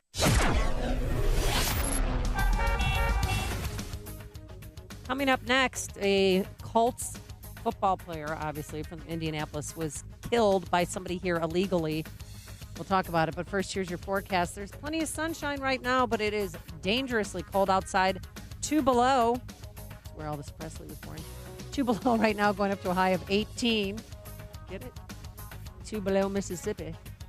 And then this afternoon, the snow is going to return to the area. We're going to see anywhere from 2 to 5 inches of snow. It tapers off late this evening. And then tomorrow, cloudy, but very cold, a high of 21 degrees. Let's get into the Alarm Detection Systems Traffic Center. Here is Jim Talamonte. Amy and Dan, a couple of trouble spots on the northbound tri-state. First, it's jammed Kedzie to Cicero after a crash, and farther north with delays Oakton to Central Road after a collision. Spot Adams Tollway, slow going, Barrington to Meacham. Reagan Tollway bottled up 83 to the Eisenhower with crash in the left lane. Northbound Veterans Memorial, heavy 75th to the Reagan Tollway and Butterfield to Roosevelt. Eden's 22 minutes either way between Lake Cook and Montrose. Kennedy, 53 minutes, O'Hare to downtown, 29 from Montrose, 19 on the Express. Outbound 40 to the airport. The Eisenhower, 48 minutes, 390 to downtown, outbound 38. Stevenson, 48 minutes, 355 to the drive, outbound 36. Ryan, 20 minutes, 95th to downtown. I'm Jim Talamonte in the Alarm Detection Systems Traffic Center. Hola. Hey, we are heading to Riviera Maya, Mexico this year. It's our annual Passport to Paradise trip presented by Arlington Heights Heating and Cooling and by Joe Cotton Ford. We'll be staying at the Secrets Maroma Beach Riviera Cancun Resort and Spa. It's a gorgeous property. 9 restaurants, 6 bars, 24-hour room service. It has all the bells and whistles, and it's adults only. And the best part is it's situated on Maroma Beach, and I don't know if you know this, but it's recognized as one of the world's best beaches. You can go snorkeling right off the property. So join us. Book your trip by going to 560theanswer.com/passport. Apple Vacations has secured a great price for us for this trip, but it won't last forever. And from now until February 9th, you can enter to win a trip for 2 by downloading and launching the AM560 mobile app. Just go to 560theanswer.com/mobile to get the mobile app and enter to win this trip. So don't miss your chance to escape the cold and snow of Chicago and spend a week with us. Dan Proft is going to be wearing his mankini. I'm so excited. It's a fetching look. It's tasteful. Yeah. So you don't miss out on the mankini and Dan Proft. Go to 560theanswer.com/passport. Guys, are you tired of being tired? Frustrated because it seems impossible to lose belly fat? If you're looking for a solution, then listen to Mark. I had fantastic results with the Andro 400 Max. Probably lost 35 pounds, and more impressive than that was the inches I lost off of my belly and my waist. And the increased energy is fantastic. I'll be totally honest, I tried a different product, and I wasn't happy with the different product. You guys are considerably cheaper than the other brand, and I can really feel the difference. Andro 400 Max, the extra strength, all natural testosterone booster. The safe, easy, and affordable way to gain energy and lose stubborn belly fat. Satisfaction guaranteed or your money back. Feel and look like a new man. Go to andro400.com or call 888-400-0435. 888-400-0435. As a parent, you want what's best for your children. That means sending them to a school where they'll get the superior education they deserve, and that also shares your values. That can be tricky these days, as public schools have changed and private schools can be expensive. Your household budget has already been cut to the bone, and it's hard to imagine where you'll find that extra money. Well, there's help to lessen that financial burden and provide your child with the very best education at half the cost. At AM560 The Answer, we work with private schools throughout the Chicagoland area to provide tuition for families at half the normal cost. Just log on to halfpriceschools.com and you'll find some of Chicagoland's finest private schools, from preschool all the way through high school, at half the cost. And chances are there's a school right in your neighborhood. Invest in your child's education and future at halfpriceschools.com. A limited number of half-price vouchers are available. Go to halfpriceschools.com now. Balance of Nature's fruits and veggies. I was surprised at myself how much energy I had, and I'm doing 2 jobs, running around like a maniac, and I was able to handle it. Really, I'm like, wow, this stuff is really good. So, more than anything else, it just gave me the extra energy and the well-being, feeling of well-being that I don't think I would have without it. Well, I take it every day. I feel great. And my wife looks at me and says, how come you never get sick? And I do. It's because I take the fruits and veggies. I just feel a lot better. My life is turning around. Everything is working for me. It just helps me feel good. I just think the products are wonderful, and I take them every day. I just like it. It works.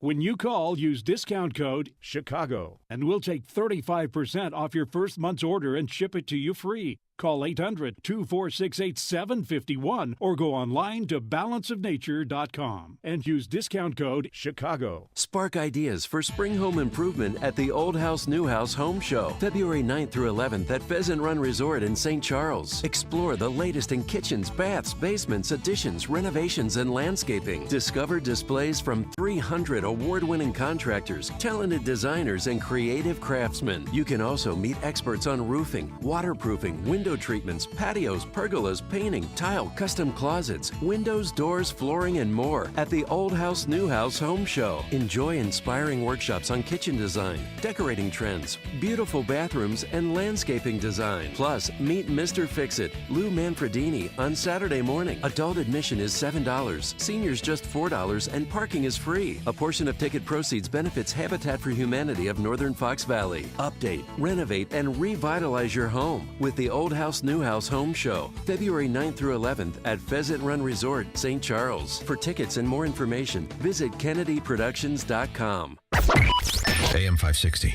Answer. There it is. There's your theme music. It is catchy, I got up and busted a move or two. Compliments to Young MC. All right, we were talking about Super Bowl ads. Take a couple calls here. Oh, and apparently I said coin toss instead of coin toss. Somebody pointed that out. Yeah. Oh my gosh, Dan, you made a mistake. Oh wow, you're human. It's okay. I'm tired too, man. I mean, at least I'm here. I'm not super sick Mondaying this. I can't wait to see how many prison guards called in sick today. Joe and Beverly. Yeah, exactly. Yeah, no, they always have it the day after Super Bowl. Joe and Beverly are on Chicago's 54. Morning Answer. Okay. See, Mike's on it. Yeah. I'm doing sign language here. Sorry, Joe. Go ahead. No problem. I missed the first quarter, but for the other three quarters, I don't know if you guys noticed when they were talking about those who serve and first responders, there was not one mention or not one image of a police officer. Now, do you think that was coincidence that they were intentionally left out? Oh, that's interesting. I didn't catch that, but that's an interesting point. Thanks for the call, Joe. Yeah, very interesting. I saw the Jeannie Ives ad. Jeannie Ives had a Super Bowl commercial in Chicago market. Was it the thank you Bruce Bronner ad, It or was was it the toned down different side of let's Jeannie? ask Greg in Schaumburg. Hey, Greg. I like it how Amy always gives me lead-ins. Thank you, Amy. Yes. You know, Dan, that unquestionably was the best commercial of the night, with one exception, however. The bookies were taking bets on whether or not your new facial hair was going to mean that you were going to be in that commercial at the classic table scene. Yeah. And you weren't. Yeah. So we lost. No, it was that was a great prop bet, Greg. Sorry. Yeah, I couldn't disclose that. Thanks for the call. Appreciate it, though. Yeah, a lot of prop bets. Okay. Yeah. Me and the Jeannie Ives ad. No, it didn't happen. Not going to happen. Coming up on Chicago's Morning Answer. We're going to talk Nunez memo where House Republicans, is Devin Nunes, the President of the United States, vindicated by its release? We're going to discuss that with Matthew Continetti, editor of the Washington Free Beacon, at 7:37. And later, the Illinois Republican chairman wants one of Jeannie Ives' ad to be taken down, saying it's bad for the party. But first, let's go into the newsroom and say good morning to Mike Scott. Well, skies are partly cloudy this morning. We're below zero across much of northern Illinois, from the Quad Cities all the way to northwest Indiana. And northwest Indiana dealing with heavy snowfall yesterday and school delays for many elementary and high school districts this morning.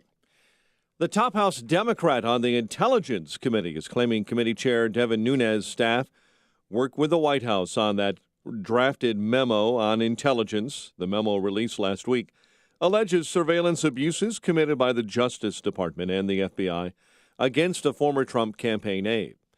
Top White House Democrat on the Intelligence Committee is continuing to ask for a Democrat memo to be released, and did so again yesterday.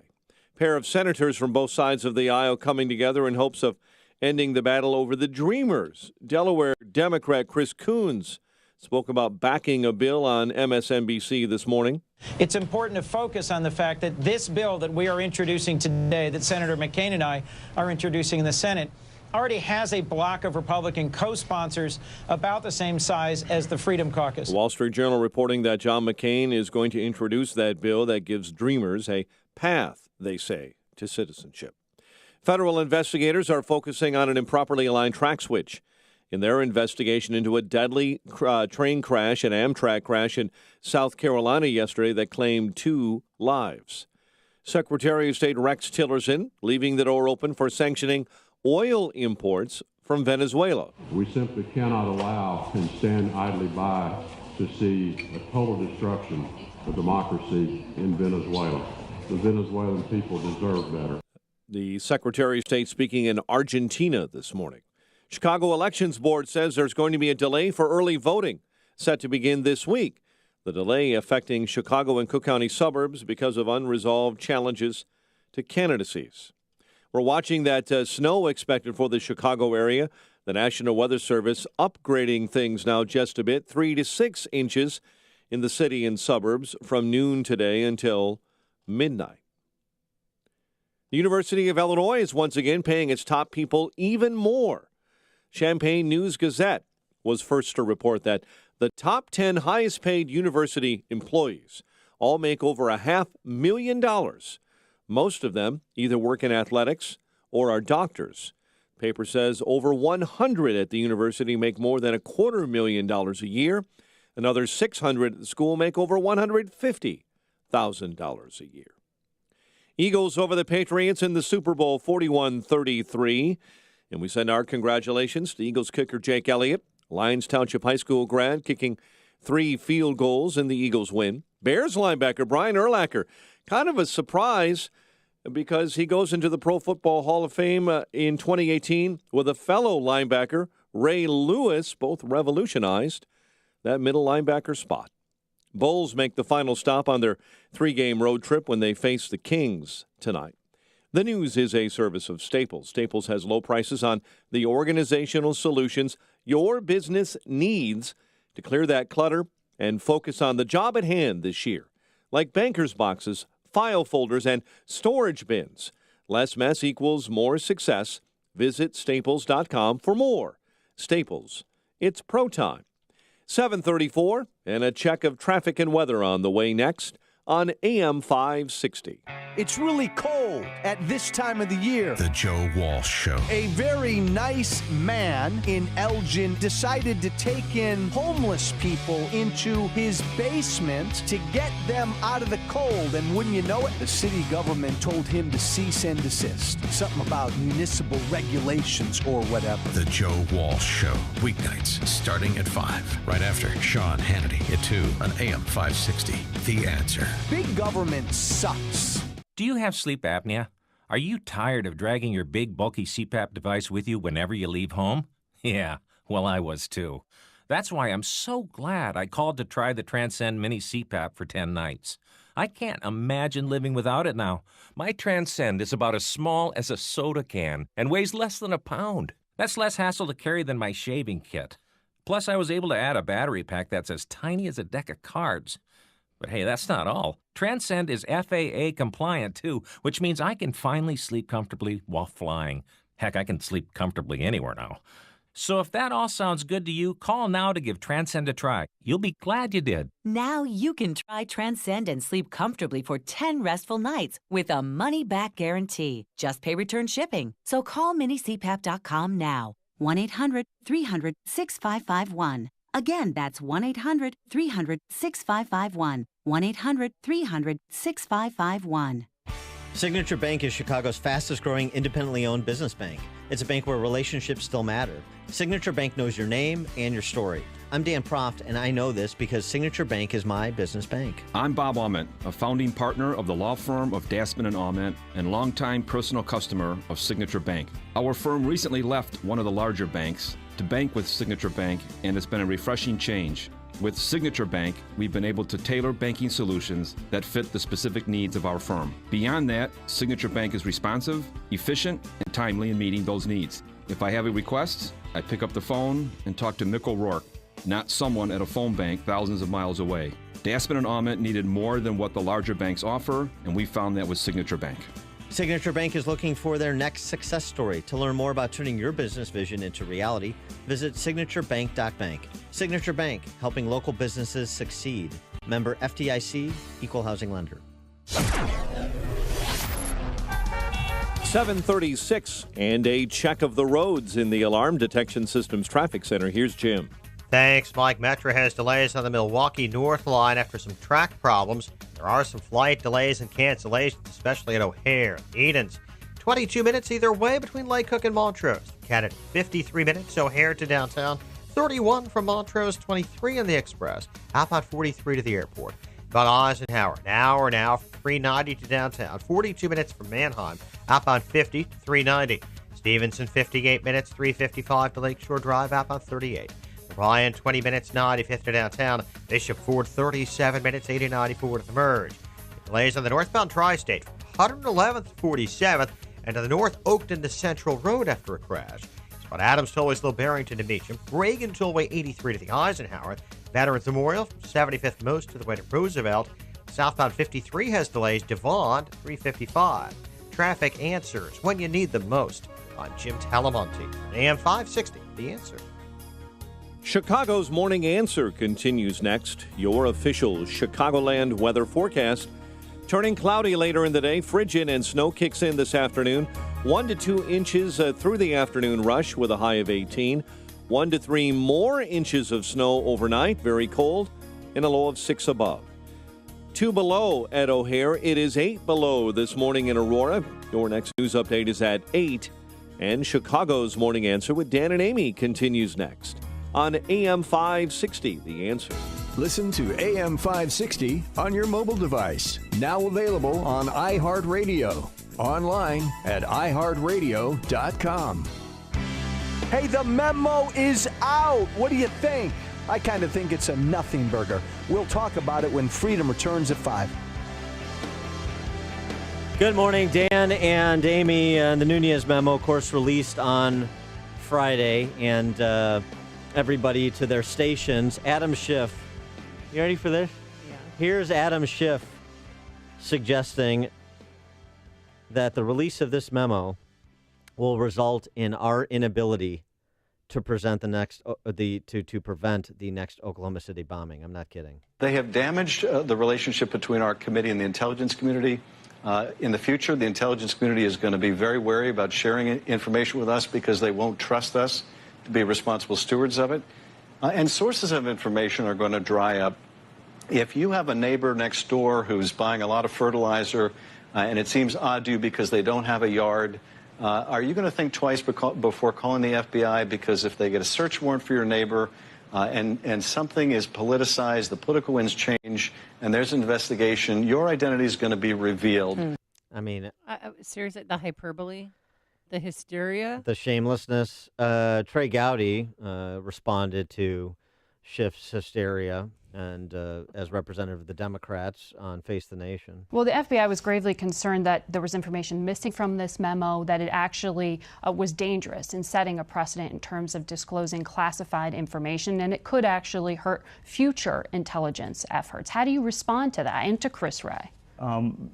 Difficult facts make for really bad precedent. I hope this is a one-off. I hope it is a one-off that Congress takes this position, but I also hope it's a one-off that a FISA application contains errors and product that is funded by a political opponent. I hope that's a one-off. So that's the Steele dossier that you are pointing to there. But it's both the Steele dossier and who paid for it and whether or not it was vetted, but it's also what was not in it. This is an application to a court. So I get that Adam Schiff and others are worried about what's not in my memo. Mm-hmm. I wish that they were equally concerned about what's not in the FISA application, which is a lot of really important information about the source and his subsources, and the fact that he was hired by the DNC and the Clinton campaign, and the fact that he was biased against President Trump. That is all information that the finder of fact is entitled to. Well, there you go. And for sort of an independent arbiter of the two sides, Alan Dershowitz over the weekend talking about this important point that Gowdy was making. Remember that the FISA warrant application process is an ex parte proceeding, meaning it's the FBI presenting evidence. And so they are duty bound to present all of the material facts, even those adverse to their request. And Dershowitz makes that point. We have to worry generally about the FBI when they're getting FISA requests and warrants, that they don't make full disclosure, that because they have the right to get ex parte warrants without the other side being involved, they have a special obligation to make sure that they disclose everything, even the negative aspects of it. And we know one thing for sure, they did not disclose that this dossier came from a biased source. They should have disclosed that. This is a systemic problem, not just a problem in this particular case. What I worry is that this may reflect a general approach that the FBI takes when they get FISA warrants, disclosing only what they want to disclose and not telling the court about information that might lead them to reach a different conclusion. So, I mean, the FBI used information paid for by the Democrats to spy on a Trump advisor. They could have put that information in there. Yes, and again, according to the memo, the Gowdy-Nunes memo, outgoing FBI Deputy Director Andrew McCabe told the committee that there would have been no FISA application to surveil former Trump campaign advisor Carter Page, absent the information, that unverified, politicized information in the Steele dossier. For more on this topic, we're pleased to be joined by Matthew Continetti. He is the editor of the Washington Free Beacon and a contributing editor to the Weekly Standard. Matthew, thanks for joining us again. Appreciate it. I'm glad to be here.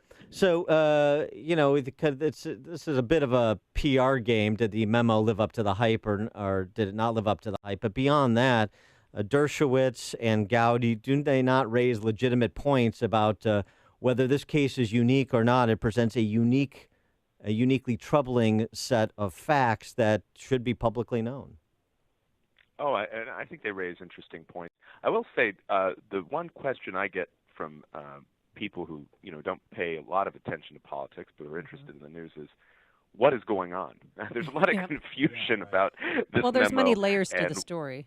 Exactly, and it's a very technical and legal, and you kind of got into it, I think, in the intro, all the various aspects of it.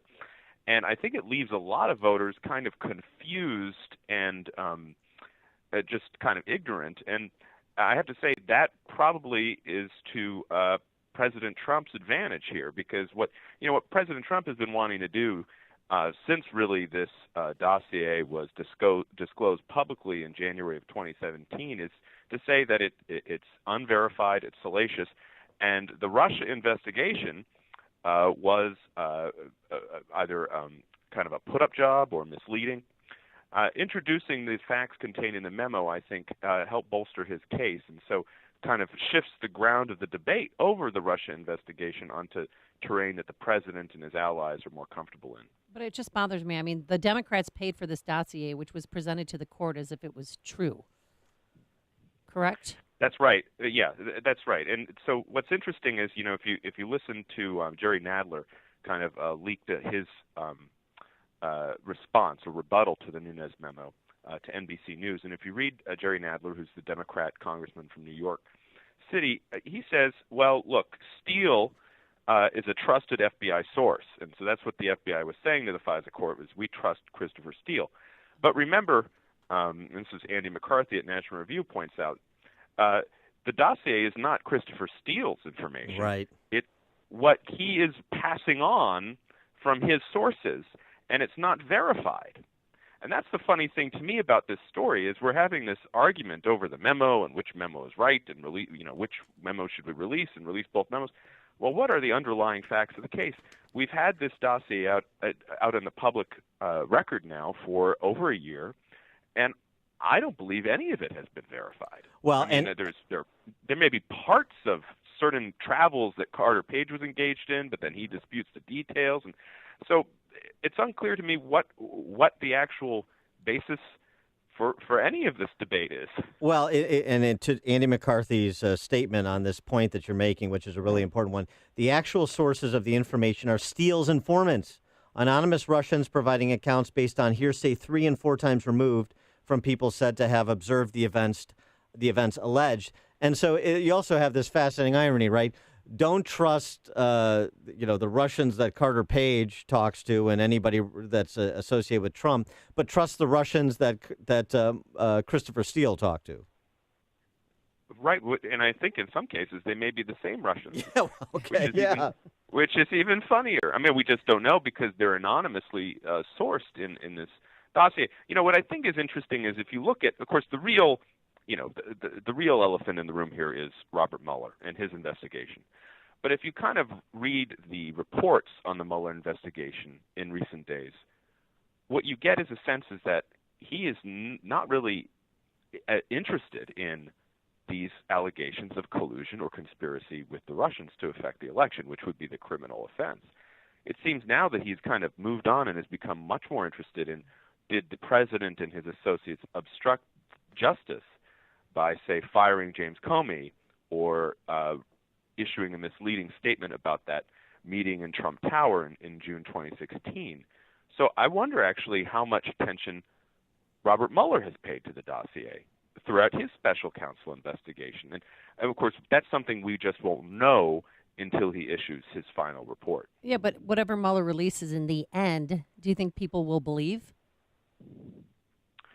Well, I think, we're now kind of so siloed, right? And I think that we have to look at what he's released up to now. And this, I think, is revealing.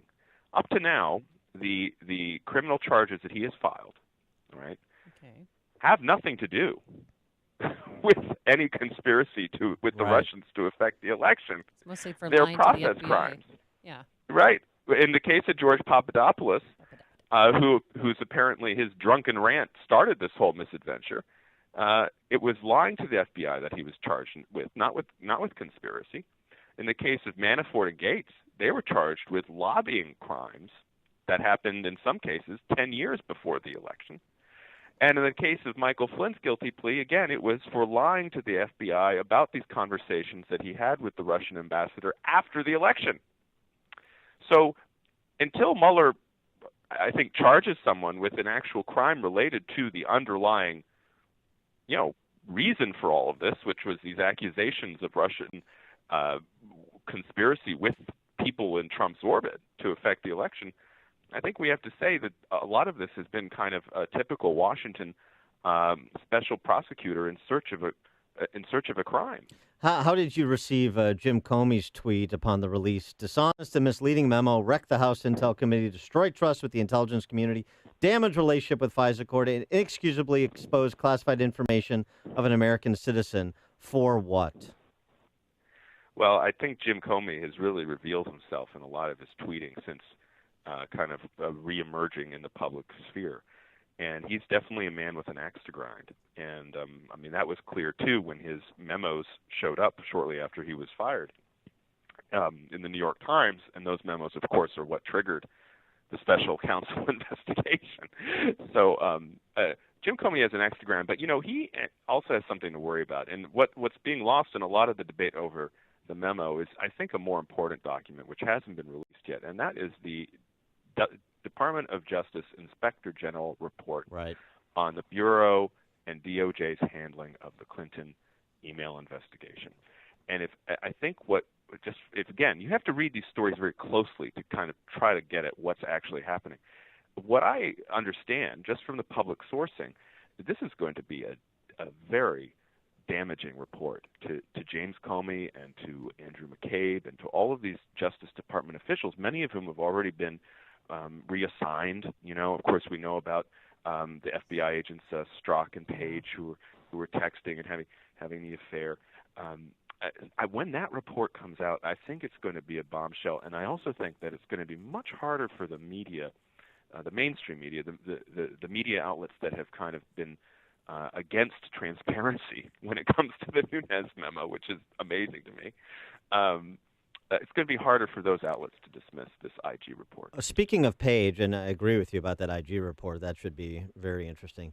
But speaking of Page, the application needs to be approved by an FBI lawyer before it goes to the FISA court. We're focused on Rudolph Contreras, the Obama appointee FISA court judge. Is it possible Lisa Page did the review of the application before it went to the FISA court? And we just really don't know. There's even more that we have yet to find out. And of course, Chairman Nunes says that there will probably be more statements and memos and eventually a report from his committee about all the various aspects of this. I have to say something too about Carter Page, the other Page, the guy who's at the center of all this. Yeah. Well, now he'd been on the intelligence radar for some time because of his contacts with Russians, but then it's also been reported by the Wall Street Journal that in 2015 he was helping the FBI conduct a counterintelligence investigation against a Russian spy who was attached to their consulate in New York. So here you have a guy who, it was on the FBI radar before his contacts, but then he was helping the FBI, and then a year later, the FBI is applying for a FISA warrant again.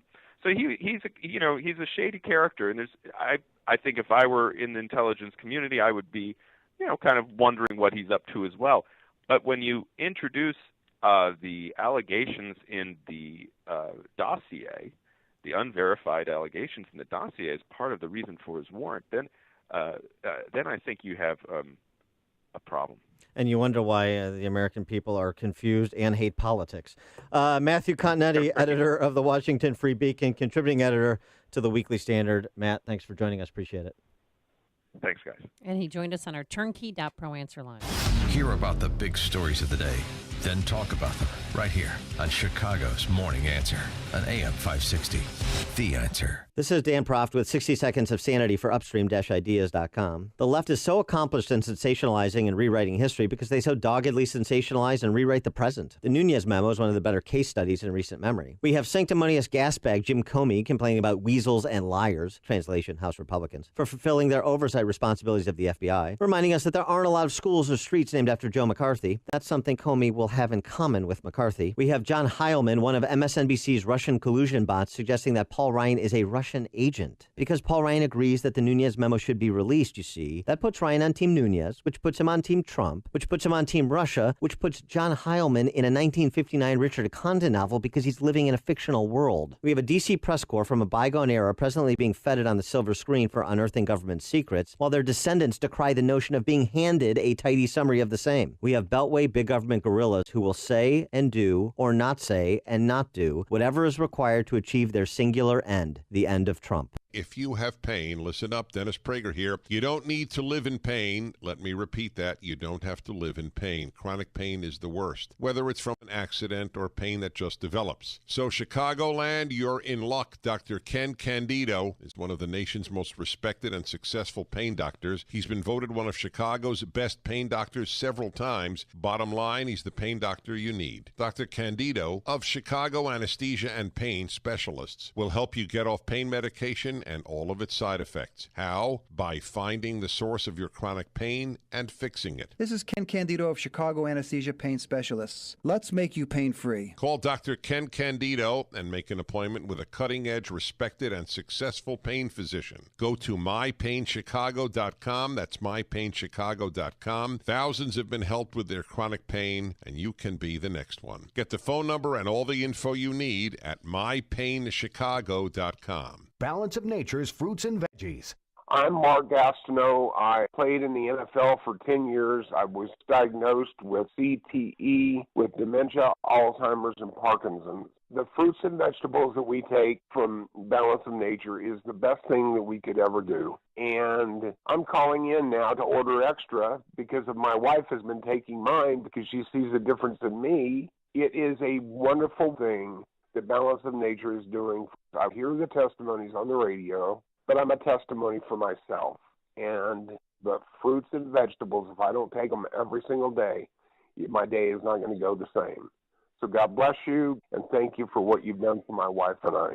When you call, use discount code CHICAGO, and we'll take 35% off your first month's order and ship it to you free. Call 800-246-8751 or go online to balanceofnature.com and use discount code CHICAGO. Good morning, Dan and Amy. And now we're pleased to be joined by our friend Barry Sterner of Townstone Financial. Thanks so much for joining us, Barry. Appreciate it. Obviously, we want to talk to you about the implications of the significant changes in tax law, how that impacts homeowners in the Chicagoland area in Illinois. Give us your sense as a professional in the space about how the new tax changes are going to affect home buyers and homeowners. It's an interesting dynamic. We've never seen it before. If you're sitting at the dining room table tonight and saying, God, the bathrooms are too small, we're having another baby, we're looking at, we want to go to another school district, is the $10,000 cap or the $750,000 interest deduction cap, is that going to make your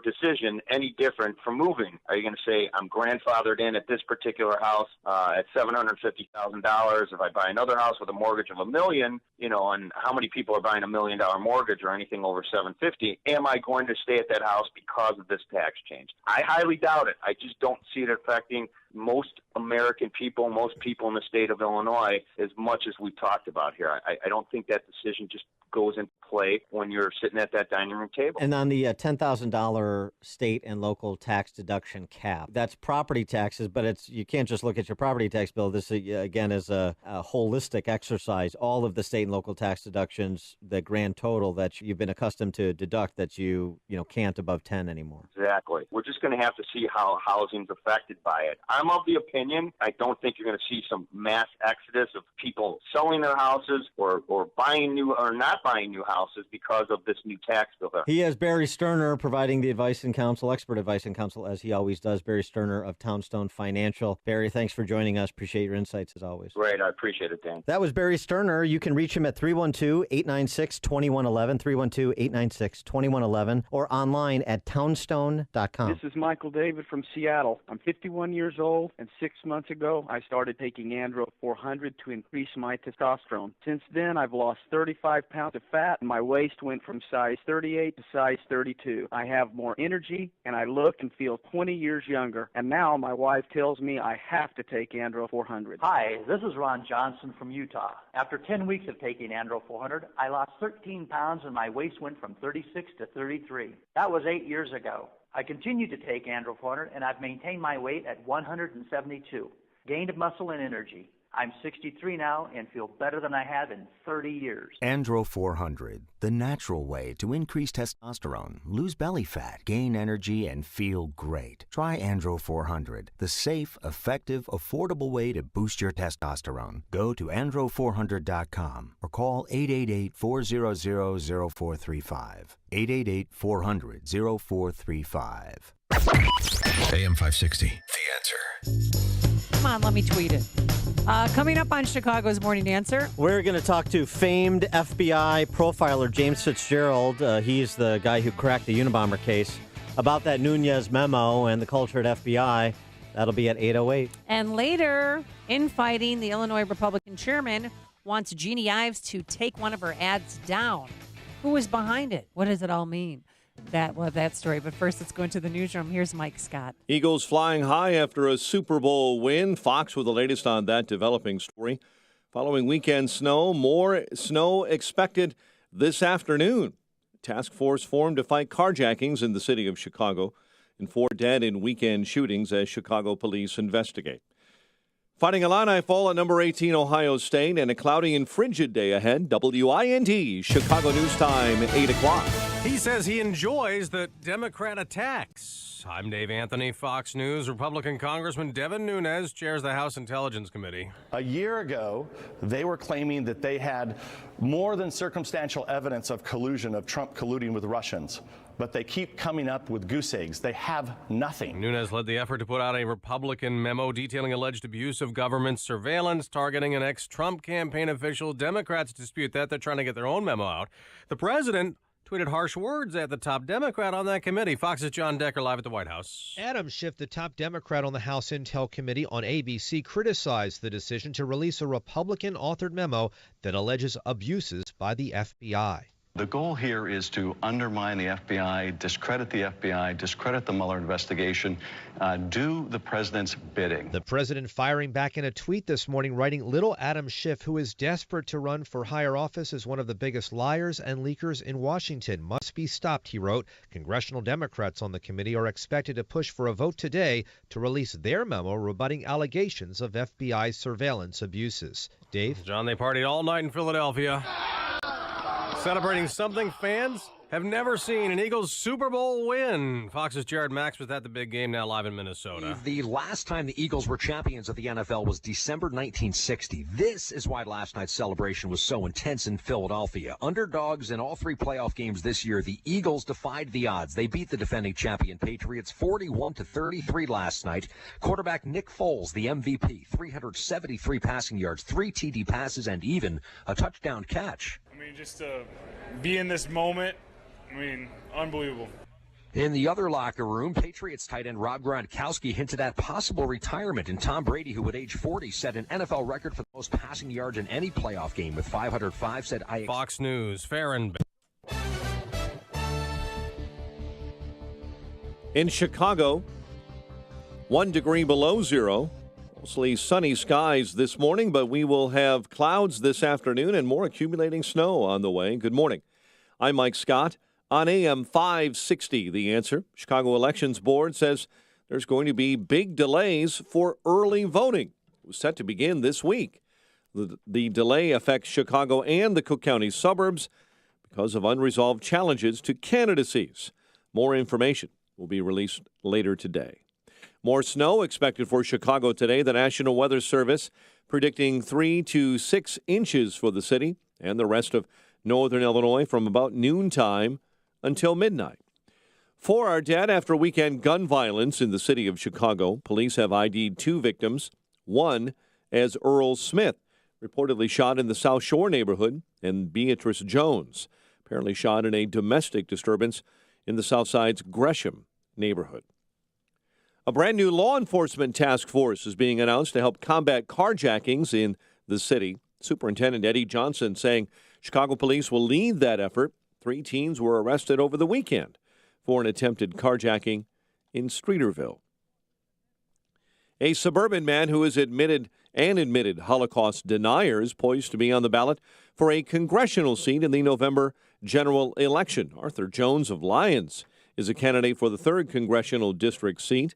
Jones calls the Holocaust the biggest, blackest lie in history on his campaign website. Eagles beat the Patriots 41-33 to win Super Bowl 52.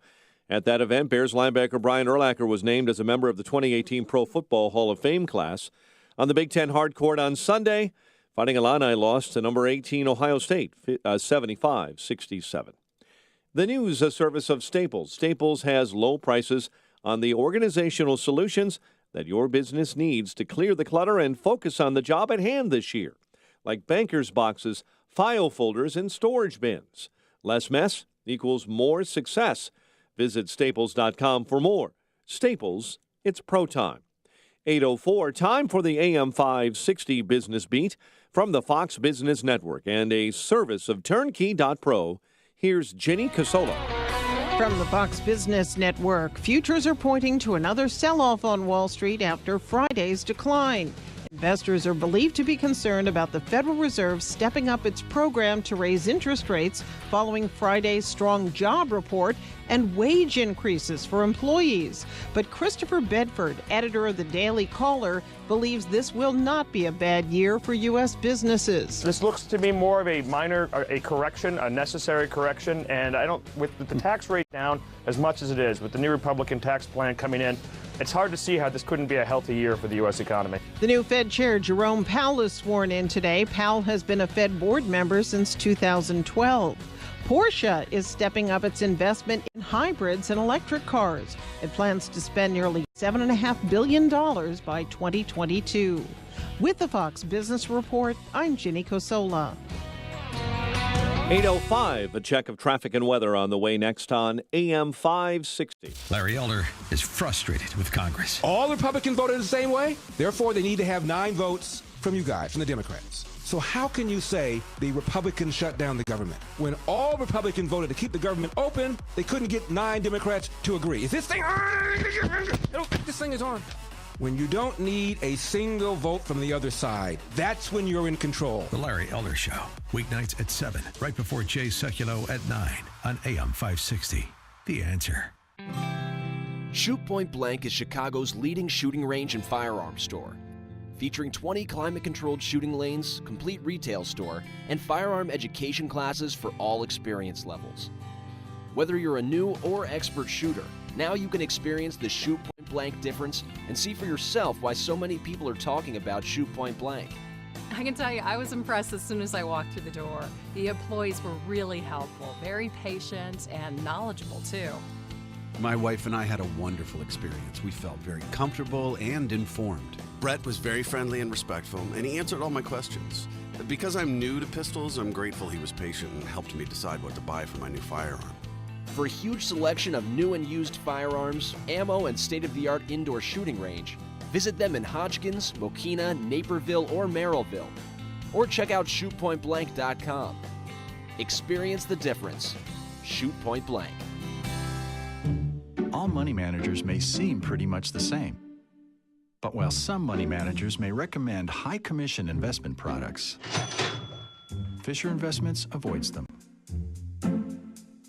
Some money managers may have hidden and layered fees.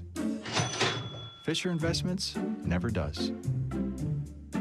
And while some money managers are happy to earn commissions from you, whether you do well or not, Fisher Investments fees are structured so we do better when you do better.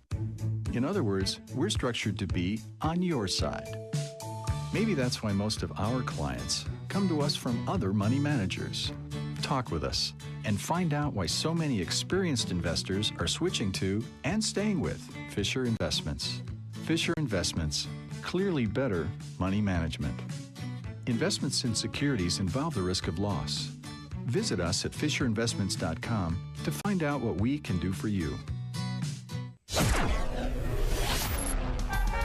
It is 8:08, and a check of the roads in the Alarm Detection Systems Traffic Center. Here is Jim Talamonte.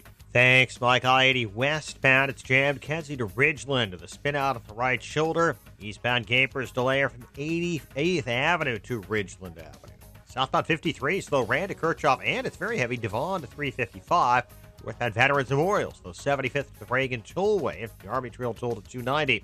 Eden's 22 minutes, Lake Cook to Montrose, outbound 25. Kennedy, 55 minutes, O'Hare to downtown. 37 from Montrose, 27 on the Express. Outbound, 16 to Montrose, 41 to the airport. The Eisenhower, an hour, 390 to the Circle. 40 minutes from Mannheim. Outbound 30 to Mannheim, an hour, 5 to 390. Stevenson, 58 minutes, 355 to Lakeshore Drive, outbound 38. Ryan, 21 minutes, 95th to downtown. Southbound Lakeshore Drive, slow Bryn Mawr to North Avenue. Northbound from the Stevenson to Jackson. Southbound Tri-State delays 120 to 176. Northbound, 95th to the Hinsdale Oasis. And Oakton to Central Road after a crash. The Reagan toll is heavy, 25 to 53, 83 to the Eisenhower. Traffic answers when you need them most. I'm Jim Talamonte, AM 560. The Answer. Chicago's Morning Answer continues next. Your official Chicagoland weather forecast. Latest with the meteorologist Kevin Snyder. A winter weather advisory in effect from noon until midnight. Lowest wind chill values of 10 below to 20 below zero for the morning. 1 to 3 inches of snow late in the afternoon, then 1 to 3 inches of snow in the evening. Storm total amount 2 to 4 inches, high 18, low 5. I'm Kevin Snyder on AM 560, The Answer. 2 above at O'Hare. Next news 8:30. Chicago's Morning Answer with Dan and Amy continues next on AM 560, The Answer. This hourly segment is sponsored by Wine Time Radio. Every Saturday at 10 p.m. on AM 560. Explore the wonderful world of wine with hosts James Crooker and Rob Lehner. This is Chicago's Morning Answer with Dan Proft and Amy Jacobson on AM 560. The Answer.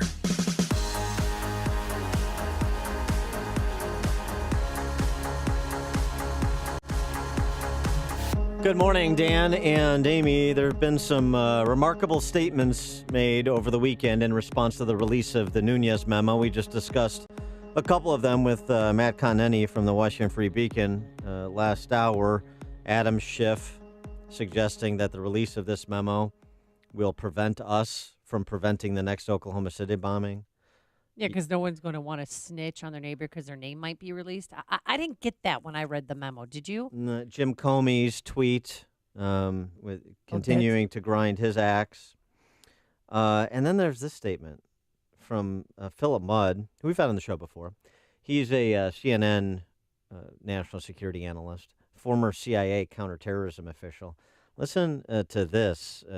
His interpretation, rather bellicose response to the president, I guess, on the topic of the memo's release. Which the president's talking about basically corruption at the FBI today, but we oppose the leadership.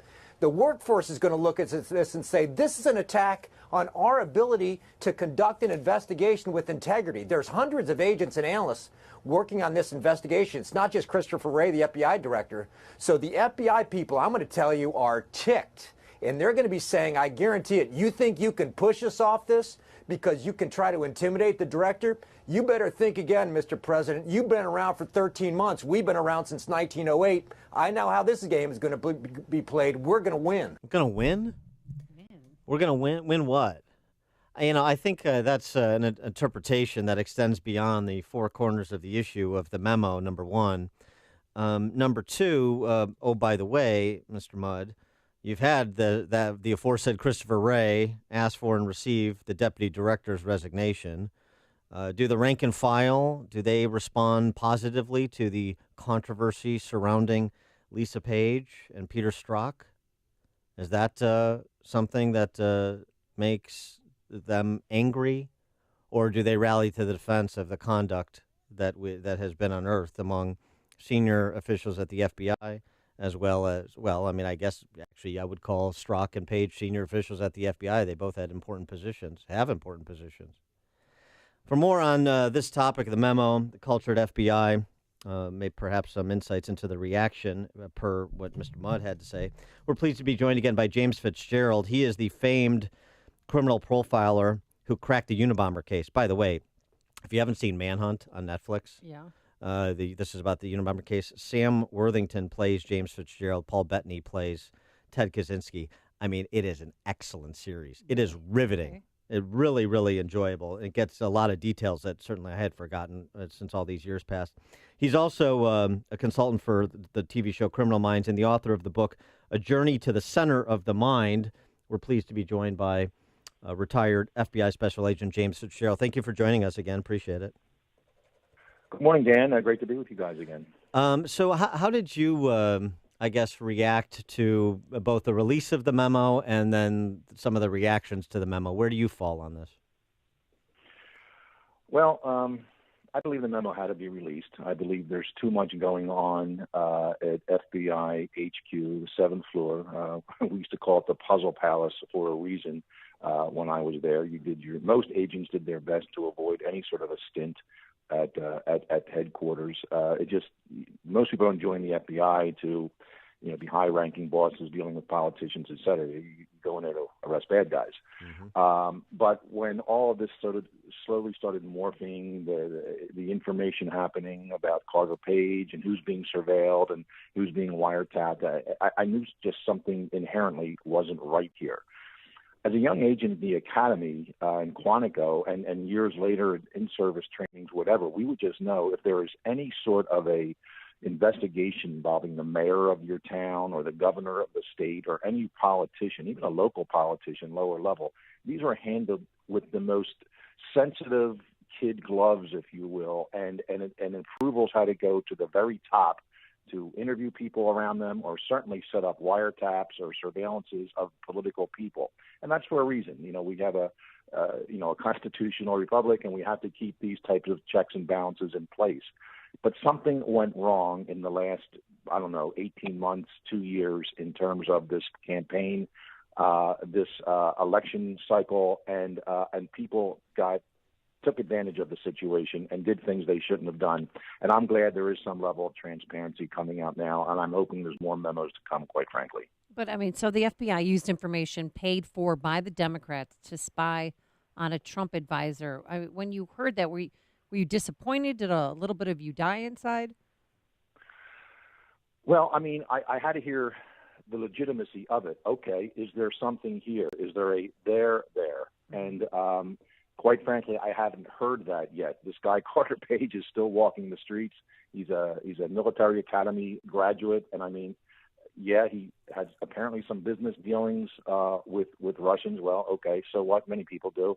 But then he is in this made-up Christopher Steele dossier. The information he gets, the quote unverified and salacious, as Comey put it, that information is used, and then circular reporting. They quote, I believe, Yahoo in the warrant affidavit. There's just too much that went wrong here. There's too much that just shouldn't have ever been put on paper or testified to in front of any judge. And I was shocked when all these pieces started coming together. And I don't believe it ever should have happened the way it did. And I stand by that. And the senior leadership, both the FBI and DOJ, these conflicts of interest from Andy McCabe's wife, who, by the way, told House Intel Committee there would have been no FISA application to surveil Carter Page absent the information in that dossier.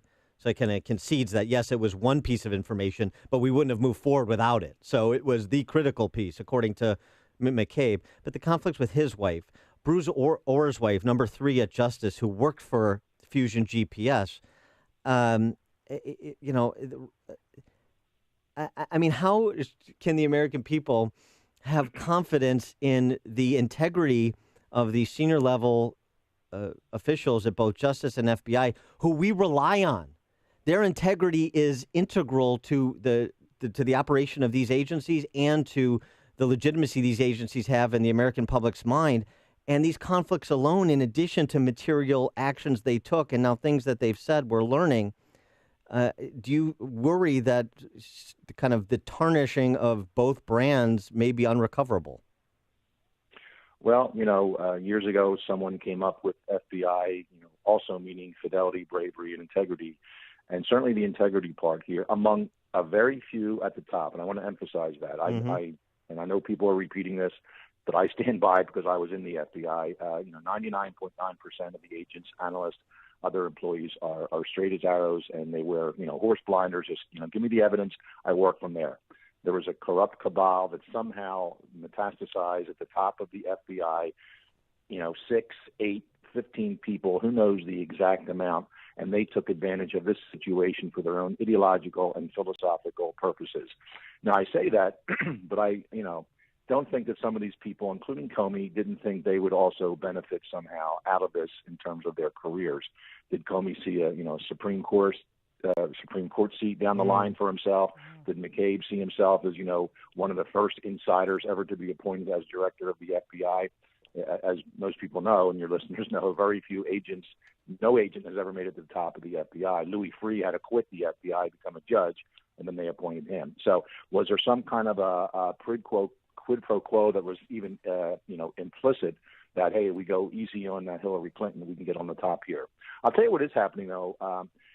I just mentioned, 6, 8, 15 people. I don't know the exact number, but let's say there's that many people at the top that are that were involved in this corrupt scheme to, basically absolve one candidate from her wrongdoings, and at the same time, build criminal charges against another to hope he would lose the election. At least one of those people is really, really sweating right now. And they are going to be the ones that the investigators, and maybe the Inspector General's office, and maybe another branch of the FBI, another division looking at this, that person's going to want to talk. That person's going to want to offer a deal. And because they know what happened. They were on the inside in McCabe's office when insurance policies were discussed. And that's the person that everybody else is sweating right now, including Comey. Are you surprised that Peter Strzok still is an FBI agent? I mean, he's been taken off the case. He was a while ago, but he's still in the building. I mean, he didn't pay for his crime, I don't think. Yeah, I didn't know him, and I'm on this listserv of retired FBI agents, and they're debating back and forth. Most people are really against what's happening at headquarters. And everyone's asking each other, who is this guy, Peter Strzok? Did he come in as an agent? Someone, positive he may have started as an analyst? That doesn't really make any difference. But, nobody knows his name, and nobody worked any cases with him. Granted, we're mostly retired, and I guess the few agents on this listserv, they really can't comment, publicly on what they know or don't know. But he's one of these people that no one's come across in their career. And I'm sure he exists, and he's really in the FBI. But I am disappointed that he's still there. I'm glad he's doing HR work. I can only imagine, him sitting in his desk from being the very pinnacle of the FBI and running these investigations. And now all of a sudden he's handling, people slipping, in the bathroom or something, if that's what it comes down to. So maybe that's just punishment for now. But, boy, I hope before long he's giving some testimony in front of Congress, and we find out more of what he was involved in. I wouldn't be surprised if he has a lawyer by his side and pleading the fifth for most of it. I want to get your take on Bob Mueller and how he has handled the independent investigation he is conducting to this point. Well, of course, it's being done in secret, and to their credit, there are minimal leaks coming out of it. That could be seen as good or bad. And, I worked under him for the better part of 6 years, I guess, when he was appointed in 2001, and a week later was 9/11. So certainly trial by fire for him. I have no, personal animus or issues with him. I think he's a straight shooter. I'm not exactly thrilled with how he surrounded himself, and that's certainly a sign of your leadership and your management skill set, and who are your second, third in command. And it seems a lot of them are tilted towards one side of the political spectrum. That was a little bit disappointing, but he has a reputation to protect here too, and let's just hope he calls it as it is. And I'm not for dismantling the special counsel or firing him. I think right now, there's minimal there to be seen, and I don't think we're going to find anything of collusion. Certainly not any kind of a criminal aspect to it in terms of the Trump campaign. So let him finish his job here, and I think the public will see exactly what this is all about. He is famed criminal profiler, retired FBI special agent James Fitzgerald. He cracked the Unabomber case that has been memorialized in a series on Netflix called Manhunt, where Sam Worthington plays James Fitzgerald, Paul Bettany plays Ted Kaczynski. You got to see it. I mean, it really is excellent. And also, James, have you seen it? Have I seen it? Yeah. I watched it being filmed, and I also watched it on TV, and have a lot of and you also lived it. Twitter and Facebook responses afterwards. So, yeah, it was a great experience based on Chapter 20 of my third book, A Journey to the Center of the Mind. So it's a great thing. I was part of a team that solved the case. I wasn't the only one. Right. But that's okay. Hollywood sometimes, makes people into composite characters. So it was a great time working the real case and a great time watching it again on Discovery and now on Netflix. Manhunt on Netflix. The book, read the book too, Journey to the Center of the Mind. James Fitzgerald, thanks so much for joining us again. Appreciate it. You're welcome, Dan and Amy. And he joined us on our turnkey.pro answer line. Listen to podcasts of Dan and Amy from the AM 560 mobile app. Download it today at 560theanswer.com/mobile. He is everybody's hero, the father of three who tried to attack Dr. Nasser. You could just feel his anger. But first, here's your forecast. It is -1. Well, things are getting better at O'Hare, going up to a high today of 18 degrees. The clouds have started to roll in here, and we're going to have snow late this afternoon into this evening, anywhere from 2 to 4 inches. And tomorrow, cloudy, cold, a high of 21. Into the Alarm Detection Systems Traffic Center we go. Here is Jim Telemonte. Thanks, Amy. And Dan, the Metra's Heritage Corridor line, the cold is likely to blame for a drawbridge problem. Trains are stopped near Cermak. There are delays on the Milwaukee North line after some track issues. Edens is 22 minutes, like Cote de Montrose outbound 29. Kennedy jammed inbound Nagel to the Burn Circle. 55 minutes, O'Hare to downtown. Quicker than the Express. Outbound 41 minutes to the airport. The Eisenhower's an hour 390 to the Circle. 40 minutes from Mannheim. Outbound 30 to Mannheim, but an hour 5 to 390. Got a crash at Mill Road. Stevenson 58 minutes, 355 to the Drive. Outbound 38. Ryan 21 minutes, 95th to downtown. Southbound Lakeshore Drive, heavy Bryn Mawr to North Avenue. Northbound from the Stevenson to Jackson. Southbound Tri-State delays are from 120 to 176. Northbound 95th to the Hinsdale Oasis and Oakton to Central Road after a crash. Reagan Tollway slow Farnsworth to Yackley and 22nd to the Tri-State.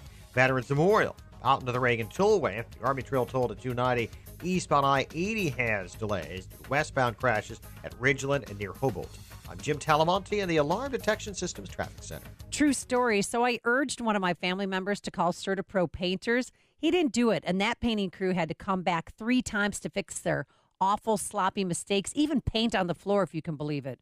Well, with CertaPro Painters, you get the best in the business. The attention to detail, color selection is truly unmatched.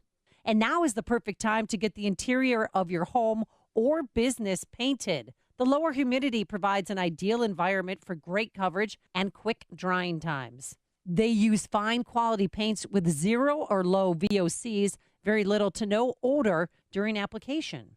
Be an early bird and cross the first item off your 2018 to-do list.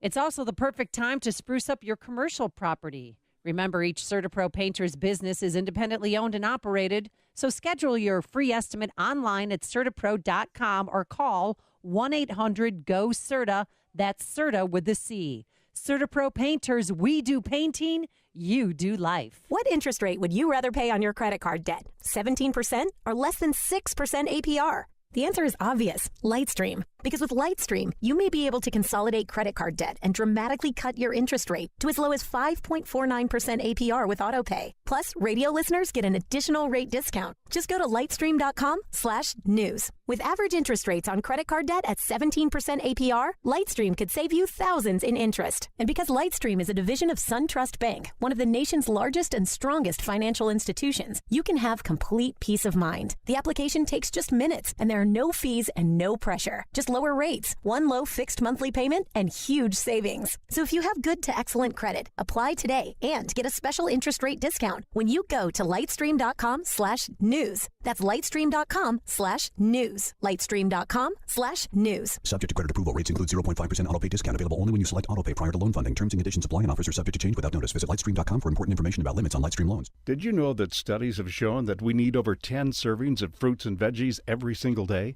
If you're like me, it's hard to find the time and money to prepare and eat all of those fruits and vegetables. Who can do that? Yet we know that proper nutrition can prevent health problems, give us energy, and help us heal faster. Balance of Nature has spent over 20 years researching and delivering solutions to this problem. We can ensure that you consume over 30 different fruits and veggies every single day. Our capsules are filled with 100% real whole foods. There isn't a single thing added to Balance of Nature products. They're pure. We spent an incredible amount of time on the quality of our products. We do this for you. We do it for our own families. Give yourself a break and give your body what it needs. Call now to receive 35% off your first Balance of Nature order. Call 1-800-2468-751 or go online to balanceofnature.com. Use promo code Chicago. AM 560, The Answer. So on Friday, everybody was captivated by a father of three girls, Randall McGraves. He was in a Charlotte, Michigan courtroom. Of course, this is a continuation of Dr. Nassar, who we all know molested some 265 girls as the team physician for Michigan State and for U.S. Gymnastics. But here's what happened. During the sentencing, his daughter had just read a victim impact statement, and then he asked the judge for a favor. Would you do that? That is not yes how or no? No, sir, I can't. Would you give me 1 minute? You know that I can't do that. That's not how our legal system works. He wanted 1 minute alone with him. Yeah, he first asked for 5. She said no. He asked for 1 minute, and then you can hear he attacked or tried to attack Dr. Nassar. He was taken down by a lot of courtroom deputies.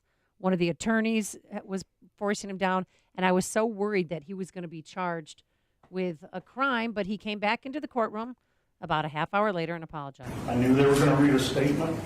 I didn't know what all was in it. I lost control. I apologized 100 times. And thank God the judge exercised wisdom and did not charge him with a crime. I can see that absolutely creating an anger and a rage so great that any parent would want to do physical harm. So I understand that. And all the reporters were waiting to talk to him afterward, and he said something that made a lot of ladies cry. Now I have to live with the fact that I failed to protect my daughters. This is a strong family. We will get through it. Yeah, you had one father who didn't believe his daughter who committed suicide over the revelation that she was telling the truth. I mean, so this is tough stuff. Text from 847 about the father. He's a vile symbol of vigilantism. Is that really what we want? I understand, but I think you give him some bandwidth. Thankfully, the deputies were there to maintain order, and Larry Nassar goes to prison for the rest of his life, which probably will be short so long as he is in general population he's doomed. And provided the opportunity to go hang out in the yard with the fellas I don't think it's for an hour or so. Coming up on Chicago's Morning Answer. We'll talk about the Republican primary for governor now that it's ratcheted up intensity per some controversial reactions to a provocative ad. That's at 8:38. Yeah, some Illinois Republicans want a Jeannie Ives ad yanked. But first, let's go into the newsroom. Here's Mike Scott. 2 above. Skies are already clouding up after a sunny start to the morning. At 8:31, Mitsubishi faces 2 more major recalls. It affects almost 300,000 vehicles in the U.S. The first recall this morning reports certain sunroofs are detaching while you're driving and then flying off vehicles. That recall affects nearly 57,000 Outlanders and Lancers manufactured between 2007 and 2010, and there are other recalls as well. The Philadelphia Eagles celebrating after winning their first Super Bowl. The underdog Eagles upset the defending champion Patriots 41-33 in Minneapolis last night. Not much of an upset. Eagles tight end Trey Burton says his TD pass to Nick Foles played out perfectly. It unfolded just the way we drew it up. I was hoping selfishly that he would call, and I knew that it was going to work if we were able to get in the right situation. And it just shows the guts, our coach has and the trust he has in his players. First touchdown pass ever caught by a quarterback in the Super Bowl. Foles threw for 373 yards and 3 touchdowns and caught one. 2 senators from both sides of the aisle are proposing an immigration bill that does not include funding for a border wall. That comes from Republican John McCain and Democrat Chris Coons, according to the Wall Street Journal. Investigators are looking at an improperly aligned track switch in their investigation into a deadly crash in South Carolina involving an Amtrak train. NTSB Chairman Robert Sumwalt says the track switch routed an Amtrak train onto a track where a CSX freight train was sitting. At least 2 are dead in that crash, 100 hurt. Chicago Elections Board says there's going to be a delay for early voting, which was set to begin this week. The delay affects Chicago and Cook County suburbs because of unresolved challenges to candidacies. There'll be more information later today. And more snow expected for the Chicago area. The National Weather Service warning that 3 to 6 inches may fall beginning about noontime today until midnight tonight. Again, the Eagles over the Patriots in the Super Bowl. At that event, Bears linebacker Brian Urlacher named a member of the 2018 Pro Football Hall of Fame. Bulls make the final stop on their 3-game road trip when they take on the Kings tonight. The news a service of Staples. Let Staples help you this tax season with everything you need for less. From storage boxes and filing supplies to software like QuickBooks and TurboTax. And right now, get up to $15 off when you buy TurboTax. Ends 2/17/18, excludes TurboTax Basic. Staples, it's pro time. A check of traffic and weather on the way next on AM 560. A bad cold and flu season is upon us. The main difference between them is the flu brings a fever. Be prepared with the Exergen Temporal Scanner Thermometer, backed by more than 70 clinical studies. Hey guys, Ken here from the hit podcast Today's Growth. Who would win a 3-mile bicycle race, an 11-year-old girl or last year's winner of the Tour de France? It all depends on the bicycle. It depends on their vehicle. Both on a 10-speed and the pro racer is going to win every time. But put the racer on a tricycle and the 11-year-old wins every time. You see, it's not the driver, it's the vehicle. When it comes to generating revenue, it's exactly the same. If you have a job or a small business, you are riding a tricycle. You can only go so fast. If you need to make up lost ground, it's not going to happen on a tricycle. No matter how fast you pedal, it's simply not going to win the race. Why do many people with no schooling and no advanced degree often become very wealthy? Simple. They choose to only ride 10 speeds. When it comes to helping people create their next revenue model, both Forbes and Inc. recommend Income Store as a can't miss when it comes to putting people on a 10-speed. Could your household or business use an additional revenue model that doesn't solely depend on you? If so, you need to check out IncomeStore.com. That's IncomeStore.com. Message and data rates may apply. You don't follow the herd. You blaze your own trail. And you're as adventurous in the kitchen as you are in life. Whether it's paddleboard yoga or Peruvian steak, you're the first to try new things. So are we. We're Green Chef, the first USDA-certified organic meal kit delivery service. We offer delicious meal plans for 7 different lifestyles: paleo, gluten-free, keto, vegetarian, vegan, carnivore, and omnivore. Want to be the first of your friends to try Green Chef? Discover our exclusive introductory deal by texting the keyword BITE to 543-543. We believe that cooking, just like life, should be all about experience and flavor. And by exploring dinner options with Green Chef, you'll try new recipes, techniques, and ingredients for bold, new restaurant-level flavors. It's like enjoying a new cooking class, but in your own home. To experience this culinary adventure, text now and discover our exclusive introductory deal. Text BITE to 543-543. That's BITE to 543-543. Signature Bank is Chicago's fastest-growing independently owned business bank.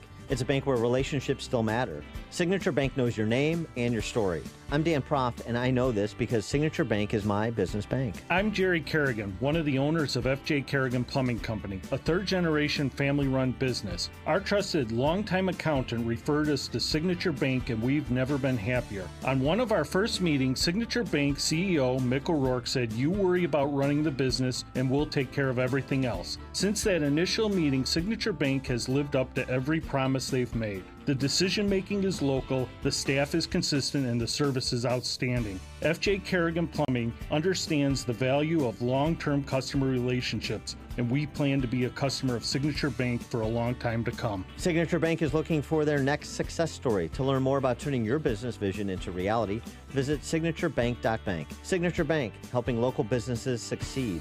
Member FDIC, Equal Housing Lender. 8:37. Let's get an update on the roads in the Alarm Detection Systems Traffic Center. Here's Jim. Thanks, Mike. Veterans Memorial Tollway southbound, it's jammed. The Army Trail Toll to Roosevelt with a crash in the right lane. Northbound delays are from 75th to the Reagan Tollway. Northbound Tri-State, heavy from 95th to 87th and from the Stevenson to 31st. Reagan Tollway delays from 22nd to the Tri-State. On the Edens, 22 minutes Lake Cook to Montrose, outbound 29. Kennedy, 55 minutes O'Hare to downtown, 37 from Montrose, 27 of the Express. Outbound 40 to the airport. The Eisenhower, 58 minutes, 390 to Circle 40 from Manheim. Outbound an hour to 390 with crash at Mill Road. Stevenson, 58 minutes, 355 to Lakeshore Drive. Ryan, 21 minutes, 95th to downtown. Traffic answers when you need them most. I'm Jim Talamonte. AM 560, The Answer. Chicago's Morning Answer continues next. Your official Chicagoland weather forecast. Already turning cloudy this morning. We'll hit snow about noontime. If our forecast is right, we expect it is. Snow this afternoon, high 18. More snow tonight, a low of 6. 2 above at O'Hare. Now 4 above along Chicago's lakefront. Your next news update at 9, and Chicago's Morning Answer with Dan and Amy continues next on AM 560, The Answer. This hourly segment is brought to you by the Money Hour radio show, Saturday afternoons at 3 on AM 560, The Answer. Brought to you by Pearshell Financial Group. Let freedom ring this afternoon at 2 with Sean Hannity, right before Joe Walsh at 5 on AM 560, The Answer. Good morning, Dan and Amy. So, Jeannie Ives, of course, who I'm supporting in my life as a private citizen, I get to do that. She's Republican challenger to Bruce Rauner for governor, don't you know? We've had her on the show many times. Yeah, the governor on the show many times, too. She released 2 ads. Her campaign did over the weekend. One is an introductory ad that you may have seen during the Super Bowl. It was at the first break going into halftime. That's kind of a 30-second introductory ad. Talks about her, graduating from West Point, her family, and so forth. But then there was another ad released over the weekend that created the expected hysteria, I would say, from the expected quarters, both the paid mouthpieces for Rauner's Republican Party, as well as, of course, the left, with a number of the Democrat candidates for governor responding. Here's the ad in question. Stay tuned for a special message. We want to say thank you. Thank you, Bruce Rauner. Thank you for signing legislation that lets me use the girls' bathroom. Thank you for making all Illinois families pay for my abortions. Thank you, Bruce Rauner, for opposing law enforcement and making Illinois a sanctuary state for illegal immigrant criminals. Thank you, Bruce Rauner, for the taxpayer bailout of Exelon, with the largest electricity rate hike in U.S. history. Thank you for making the rest of Illinois bail out Chicago teacher pensions, and for giving Rahm everything he wanted, and more. Thank you, Bruce Rauner, for not being in charge, leaving Mike Madigan in charge. I am not in charge. I'm trying to get to be in charge. Thank you for being the worst Republican governor in the country. Rauner caved on all 44 points he promised in the campaign. Even the call for a tax cut became a state record for a tax increase. Thank you for betraying Illinois Republicans. Thank you. Thank you. 312-642-5600, turnkey.pro answer line, 64636DA, turnkey.pro text line. Is that offensive or just a provocative illustration of the truth? Well, it's all true, but it just seemed a little lowbrow for somebody as classy as Jeannie Ives. How's that? Well, because it was offensive. It was just the guy that was hired to play the transgender. I don't know. It just seemed a little. It just didn't seem humane. It just didn't feel right, and it had everybody. Trust me, it had everybody talking. And this morning, the chairman of the Republican Party, Schneider, wants it pulled. I don't care what side of the political spectrum you're on. This is awful and should be awful in anybody's mind. I don't know who could conceive of something like this that was so awful and so divisive. Yeah, it's awful and divisive. These are the surrender Republicans. I mean, Tim's a nice guy, but he's the paid, he's just a paid flack. I mean, he's not paid, but he's just a flack of Governor Rauner's, as is the entire Republican Party structure. Rauner finances it. So, you have the choreographed responses from the people who are mouthpieces based on their position or their salary for the governor. So, of course, it's interesting the governor doesn't want to respond to it. He sends out his paid mouthpieces. Of course he does. Also, by the way, there are some people on the Republican State Central Committee, Republican officials, who aren't paid off by Governor Rauner. So John McGlasson, who's on the Republican State Central Committee, said in an age of ambiguity in politics, it's a clear, unambiguous message about what Rauner stands for. He also said that Tim Schneider, the party chairman, shouldn't be taking sides in any primary race, but it appears as though Rauner has bought and paid for the Republican Party with all the money he's given to it. So there's one opinion from somebody who is not in the Ronner camp, number one. Number two, the responses that have been negative, and of course it's mixed response, I understand it's provocative. No one wants to address the merits. They just want to address the tone and sensibility. And I understand that tone and sensibility, different people have different receivers for that. But here's the challenge, okay? We have 6 weeks, Jeannie Ives does, to introduce herself to 800,000 Republican primary voters spread across the state of Illinois.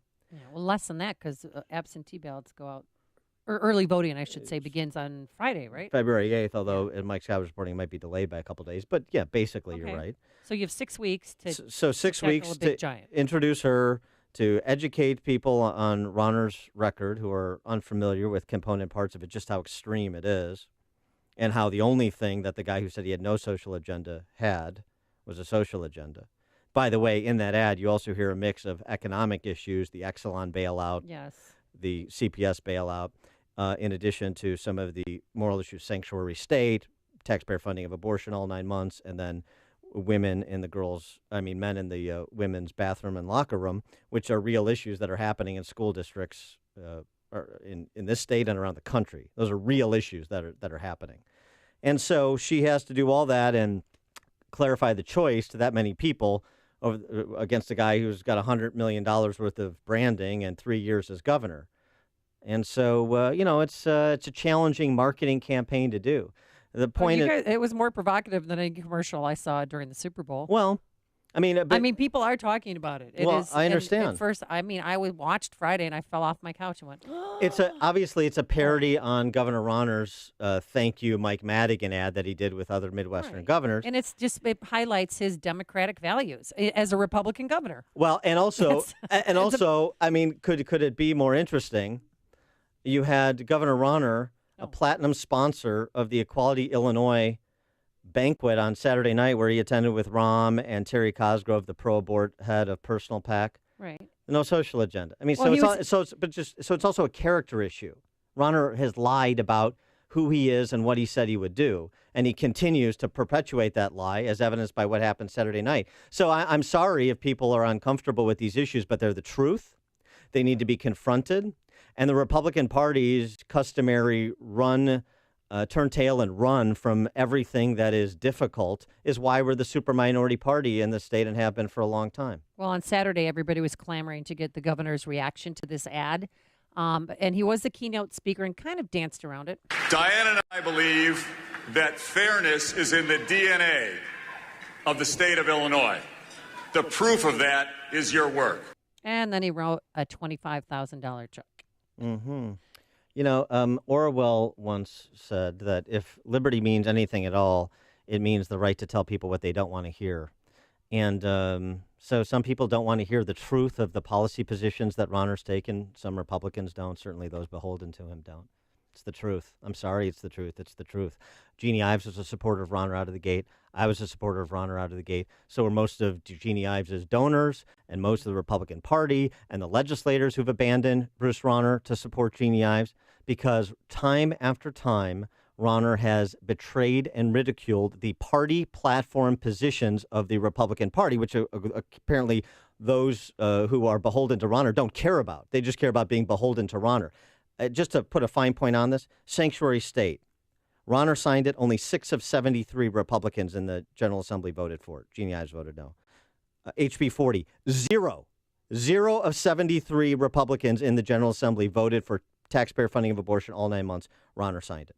Transgender birth certificate bathroom bill. Only 6 of 73 Republicans in the General Assembly voted for it. Jeannie voted no. Ronner signed it. The Exelon bailout.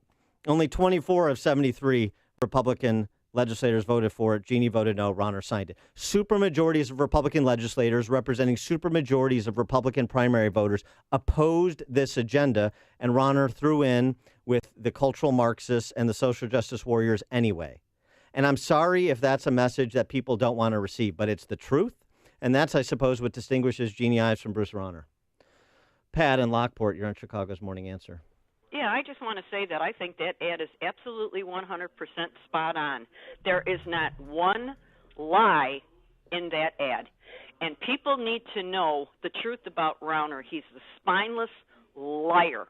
His own constituency is against him, and the guy is too damn dumb to even realize it. This has got to stop. Thanks, Pat. Take Steve. Tom in Schaumburg. Thanks for taking my call. Welcome back, Amy. Hi, Tom. And Sean said it right when he called him 7 foot of stupid. And when I saw the ad, it warmed my heart to the point where I picked up the computer and went on her website and hit the red button that said donate, because I'm not only going to vote for her, I'm sending her some of my money because she's the real deal, and we've got to get rid of this guy. And if she loses the primary, I promise Rauner this: I will go out and vote for your opponent, because what's the difference? One communist is the same as another. What's the difference? I'm just going to get rid of him. I'm going to give him the same respect I gave Mark Jerk when I voted for Tammy Suckworth. Thanks. That's your future, Rauner. Good luck. Thanks, Tom. Joanne at Midway. Hi, I love the ad, and it's all true. Now, one thing I want everybody to think about is don't let your feelings get hurt. Your wallet is being emptied. Thanks, Joanne. Appreciate it. Mark in Des Plaines. You know, everything she said in that ad was true, and we need to stop mincing words. But that guy who said he was going to vote vote for Pritzker or somebody like that, you know, he's crazy. And to vote for Duckworth, what kind of a communist is he? We need to vote Republican no matter what happens, okay? I understand. Because it's a lot better than, you know, the alternative. But Jeannie Ives is the one. We want her to actually primary this guy. And my gosh, stay true to your principles, people. Yeah, but Thanks for the call, Mark. Voting for Rauner is similar to voting for a Democrat. I mean, really. Well, if he does win, I mean, that you'd have a choice, a Democrat or a Democrat. By the way, this Republican Party, this Rauner Republican Party, which is barely cobbled together a statewide slate in time for filing. Also, just saw Art Jones, a neo-Nazi, nominated or elevated to be the Republican candidate against Dan Lipinski, or whoever wins the primary in the 3rd Congressional District. Really? So asleep at the switch while you get a freaking neo-Nazi nominated in elevated in a district that is competitive, particularly with Dan Lipinski facing a contentious primary. Yeah, so maybe keep your house in order. Maybe this is the reason why the Republican Party's brand has been so decimated, despite what Chicago Democrats have done policy-wise to this state, is because we're just beholden to whoever has the big checkbook, and we're not abiding our duties. It's a bad combination of cowardice and incompetence. I'm still upset on a personal level that he lied to me about his heritage. Sat right there in that chair. Had that conversation with him several times about his grandpa being born in Sweden, and they went back together to visit the homeland, and he was born in Wisconsin. Minor detail. And now he's like, no, I meant my great-grandparents. Yeah, whatever. Steve in Schaumburg. Hey, Dan. Hey, Amy. Thanks for having me on. And just so you guys know, that ad, 100% false. Everything's incorrect, and Jeannie Ives should be ashamed she ran it. And Dan, you should be ashamed of what you're doing in this party. Which is false? Be specific. Tell me how it's false. Well, let's see. The sanctuary state thing, Dan, it's been debunked over and Is that over right? and over again. It's funny because and your it's funny. disrespect for law enforcement, Dan, is noted. Your disrespect for what law yeah. enforcement has to say, I know. between us and the FBI, it's noted. Thanks for the call, Wait, Steve. is he delusional? Yeah, it's because I didn't like the commercial, but the facts were true. sanctuary state, right? It's been debunked. Well, let's see. What's he talking about? All of the Democrat candidates were asked by Carol Marin in their debate, do you support the continuation of sanctuary state? They all raised their hand because they know what it is and they want the continuation. That's number one. Number two, ask the family of Dennis McCann. Ask Eric Brady down in Champaign about sanctuary state and sanctuary city and those policies making people less safe, people who have lost a family member at the hands of a person who shouldn't have been in this country and was not and did not have their ICE detainer, the federal government's ICE detainer, honored, that were let out like McCann's killer in the sanctuary county of Cook. In addition to that, here's the thing. It's so funny about this whole, like, it's not a sanctuary state bill. Okay. Then what problem does it solve? Why do we need safe spaces designated in the legislation, safe spaces in schools and other places? What problem does it solve? It's actually Rauner not respecting law enforcement. Yeah, he had a couple politicians, police chiefs, to stand with him at a press conference. Big deal. Big deal. If the legislation actually solves a problem, there was a purpose for it other than to pander to the left and to the immigrant rights amnesty crowd, then then aren't you criticizing law enforcement? You're essentially saying that local law enforcement is being used as ICE agents, and they weren't. But you did it anyway. And, oh, by the way, Rauner lied to Bret Baier about his willingness to meet with the families. Oh, that's right. Remember? Yeah. So this is before he signed Senate Bill 31, Sanctuary State. This is what he told Bret Baier in his national interview. To you, what does this say now about the entire investigation? Is it... So you have this bill, SB 31, on your desk. According to the Chicago Tribune, the bill would prohibit police from searching, arresting, or detaining a person because of their immigration status, absent a federal criminal warrant. It would also create so-called safe zones in state-funded schools, healthcare centers, Secretary of State facilities, and block state and local enforcement agencies from creating registries based on race, religion, and national origin. So are you going to sign that bill? So our staff is evaluating that bill right now. In fact, we are meeting with law enforcement agencies and law enforcement leaders in the state to get their views on it. We're going to evaluate it, and then we'll make an announcement about how we're going to deal with it. There's some families who say they've lost loved ones because of sanctuary status or policy, and they're trying to meet with you. Do you want to hear that point of view? I want to hear everybody's point of view. I work for everybody in the state of Illinois. Our immigration system is broken, and we need to have a system that keeps the people of Illinois safe, the people of America safe. We've got to put that as the first priority. So I'm still trying to get, do you agree with the president or not, that sanctuary cities are a problem? Well, I tell you this. What I say is immigration in America is broken. Mm-hmm. Over and over and over again in that interview. He wouldn't say sanctuary cities are a problem because he was going to sign a sanctuary state legislation. If this isn't sanctuary state, why not say, I don't agree with sanctuary city or sanctuary state? Why did 67 of 73 Republican legislators vote against it? Right. Nice try, Stephen Schomburg. Nice try. I understand you're flacking for your guy. Go to the roll call votes. Go to the legislation. The numbers are all cited in the ad. And you go ahead and decide for yourself. There's only one radio show in Chicago talking about today's biggest stories and telling you what they really mean. That show is this one, Chicago's Morning Answer on AM 560, The Answer. AM 560's Passport to Paradise contest is open to any legal U.S. resident, age 18 or older. To enter, download the AM 560 mobile app and fill out the entry form between January 22nd and February 9th, 2018. One grand prize winner will be randomly chosen on February 12th and will receive a 7-night trip for two to Riviera Maya, Mexico, including round-trip airfare and a junior suite at the Secrets Maroma Beach Riviera, Cancun. Approximate retail value $3,334. Visit 560theanswer.com for complete rules. Are you facing foreclosure, been foreclosed upon, in a bad modification, or just stuck in a bad mortgage? Well, we may be able to help you. My name is Lou Bridges. I'm an attorney with the law firm of Lou Bridges & Associates. We've been helping distressed homeowners like you for over 8 years now. We defend foreclosure actions. We bring claims against the banks and the servicers for wrongful foreclosure and other violations of mortgage servicing regulations. And we help people negotiate modifications of their existing mortgages, often including principal reductions. Give us a call. We provide free consultations. I guarantee you it will not be a sales pitch. We will give you our honest analysis, counsel, and advice regarding your options. Hi, this is Rayanne from Lou Bridges & Associates. I am one of the loan modification processors here, and if you are in need of any additional information in regard to a loan modification, please contact the office. Go to bridgeslaw.net or call 224-513-1231. That's 224-513-1231. Remember, people, never give up the land. Fight for truth and justice. You do that, and I guarantee you'll never be alone. Balance of Nature's fruits and veggies. Starting Balance of Nature, I felt that the first month I felt different. It made such a difference that now I wake up, my head feels clearer, I have more energy.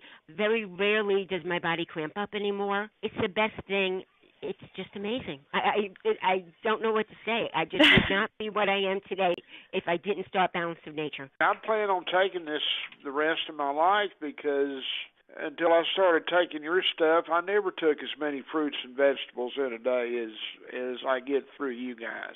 You know, I'm very, very, very satisfied. My pain and it went away. I swear to you that that's the truth. When you call, use discount code CHICAGO, and we'll take 35% off your first month's order and ship it to you free. Call 800-246-8751 or go online to balanceofnature.com and use discount code CHICAGO. Yep. Traffic. It is what it is. Stalled cars on the Kennedy Expressway. Missed concerts, football games, lots of cold dinners, and cold shoulders from Cindy. How much longer do I have to do this? Kids miss me. Cindy misses me. Our marriage is missing me. From Tabota and Associates. Then I heard Jack Tabota on the radio again. Financial strategy designed to help them retire sooner. What do I have to lose? So I called him. We met, discussed my numbers, then just talked. Talked about life, family, retirement, then something I didn't expect. Jack says retirement wasn't as far off as I thought. And today, the only thing I'm missing is the traffic. Do you need a financial strategy for retirement? Let's talk. Tabota and Associates, 630-777-7955. 630-777-7955. Investment advisory services offered through AE Wealth Management, LLC. AE Wealth Management and Tabota and Associates are not affiliated companies. Mike Gallagher reacts to the State of the Union. Real simple takeaway. If you weren't impressed by the president's speech, not just the delivery, but the message, what was contained, the spirit of the message, the direction of the country, the State of the Union. If you weren't impressed, then it's real simple. Your lack of objectivity blinds you from the truth. The Mike Gallagher Show. Weekdays at 9, right before Dennis Prager at 11 on AM 560. The Answer. It's news, opinion, insight. It's AM 560. The Answer. WIND, Chicago. Sentenced to even more time in prison.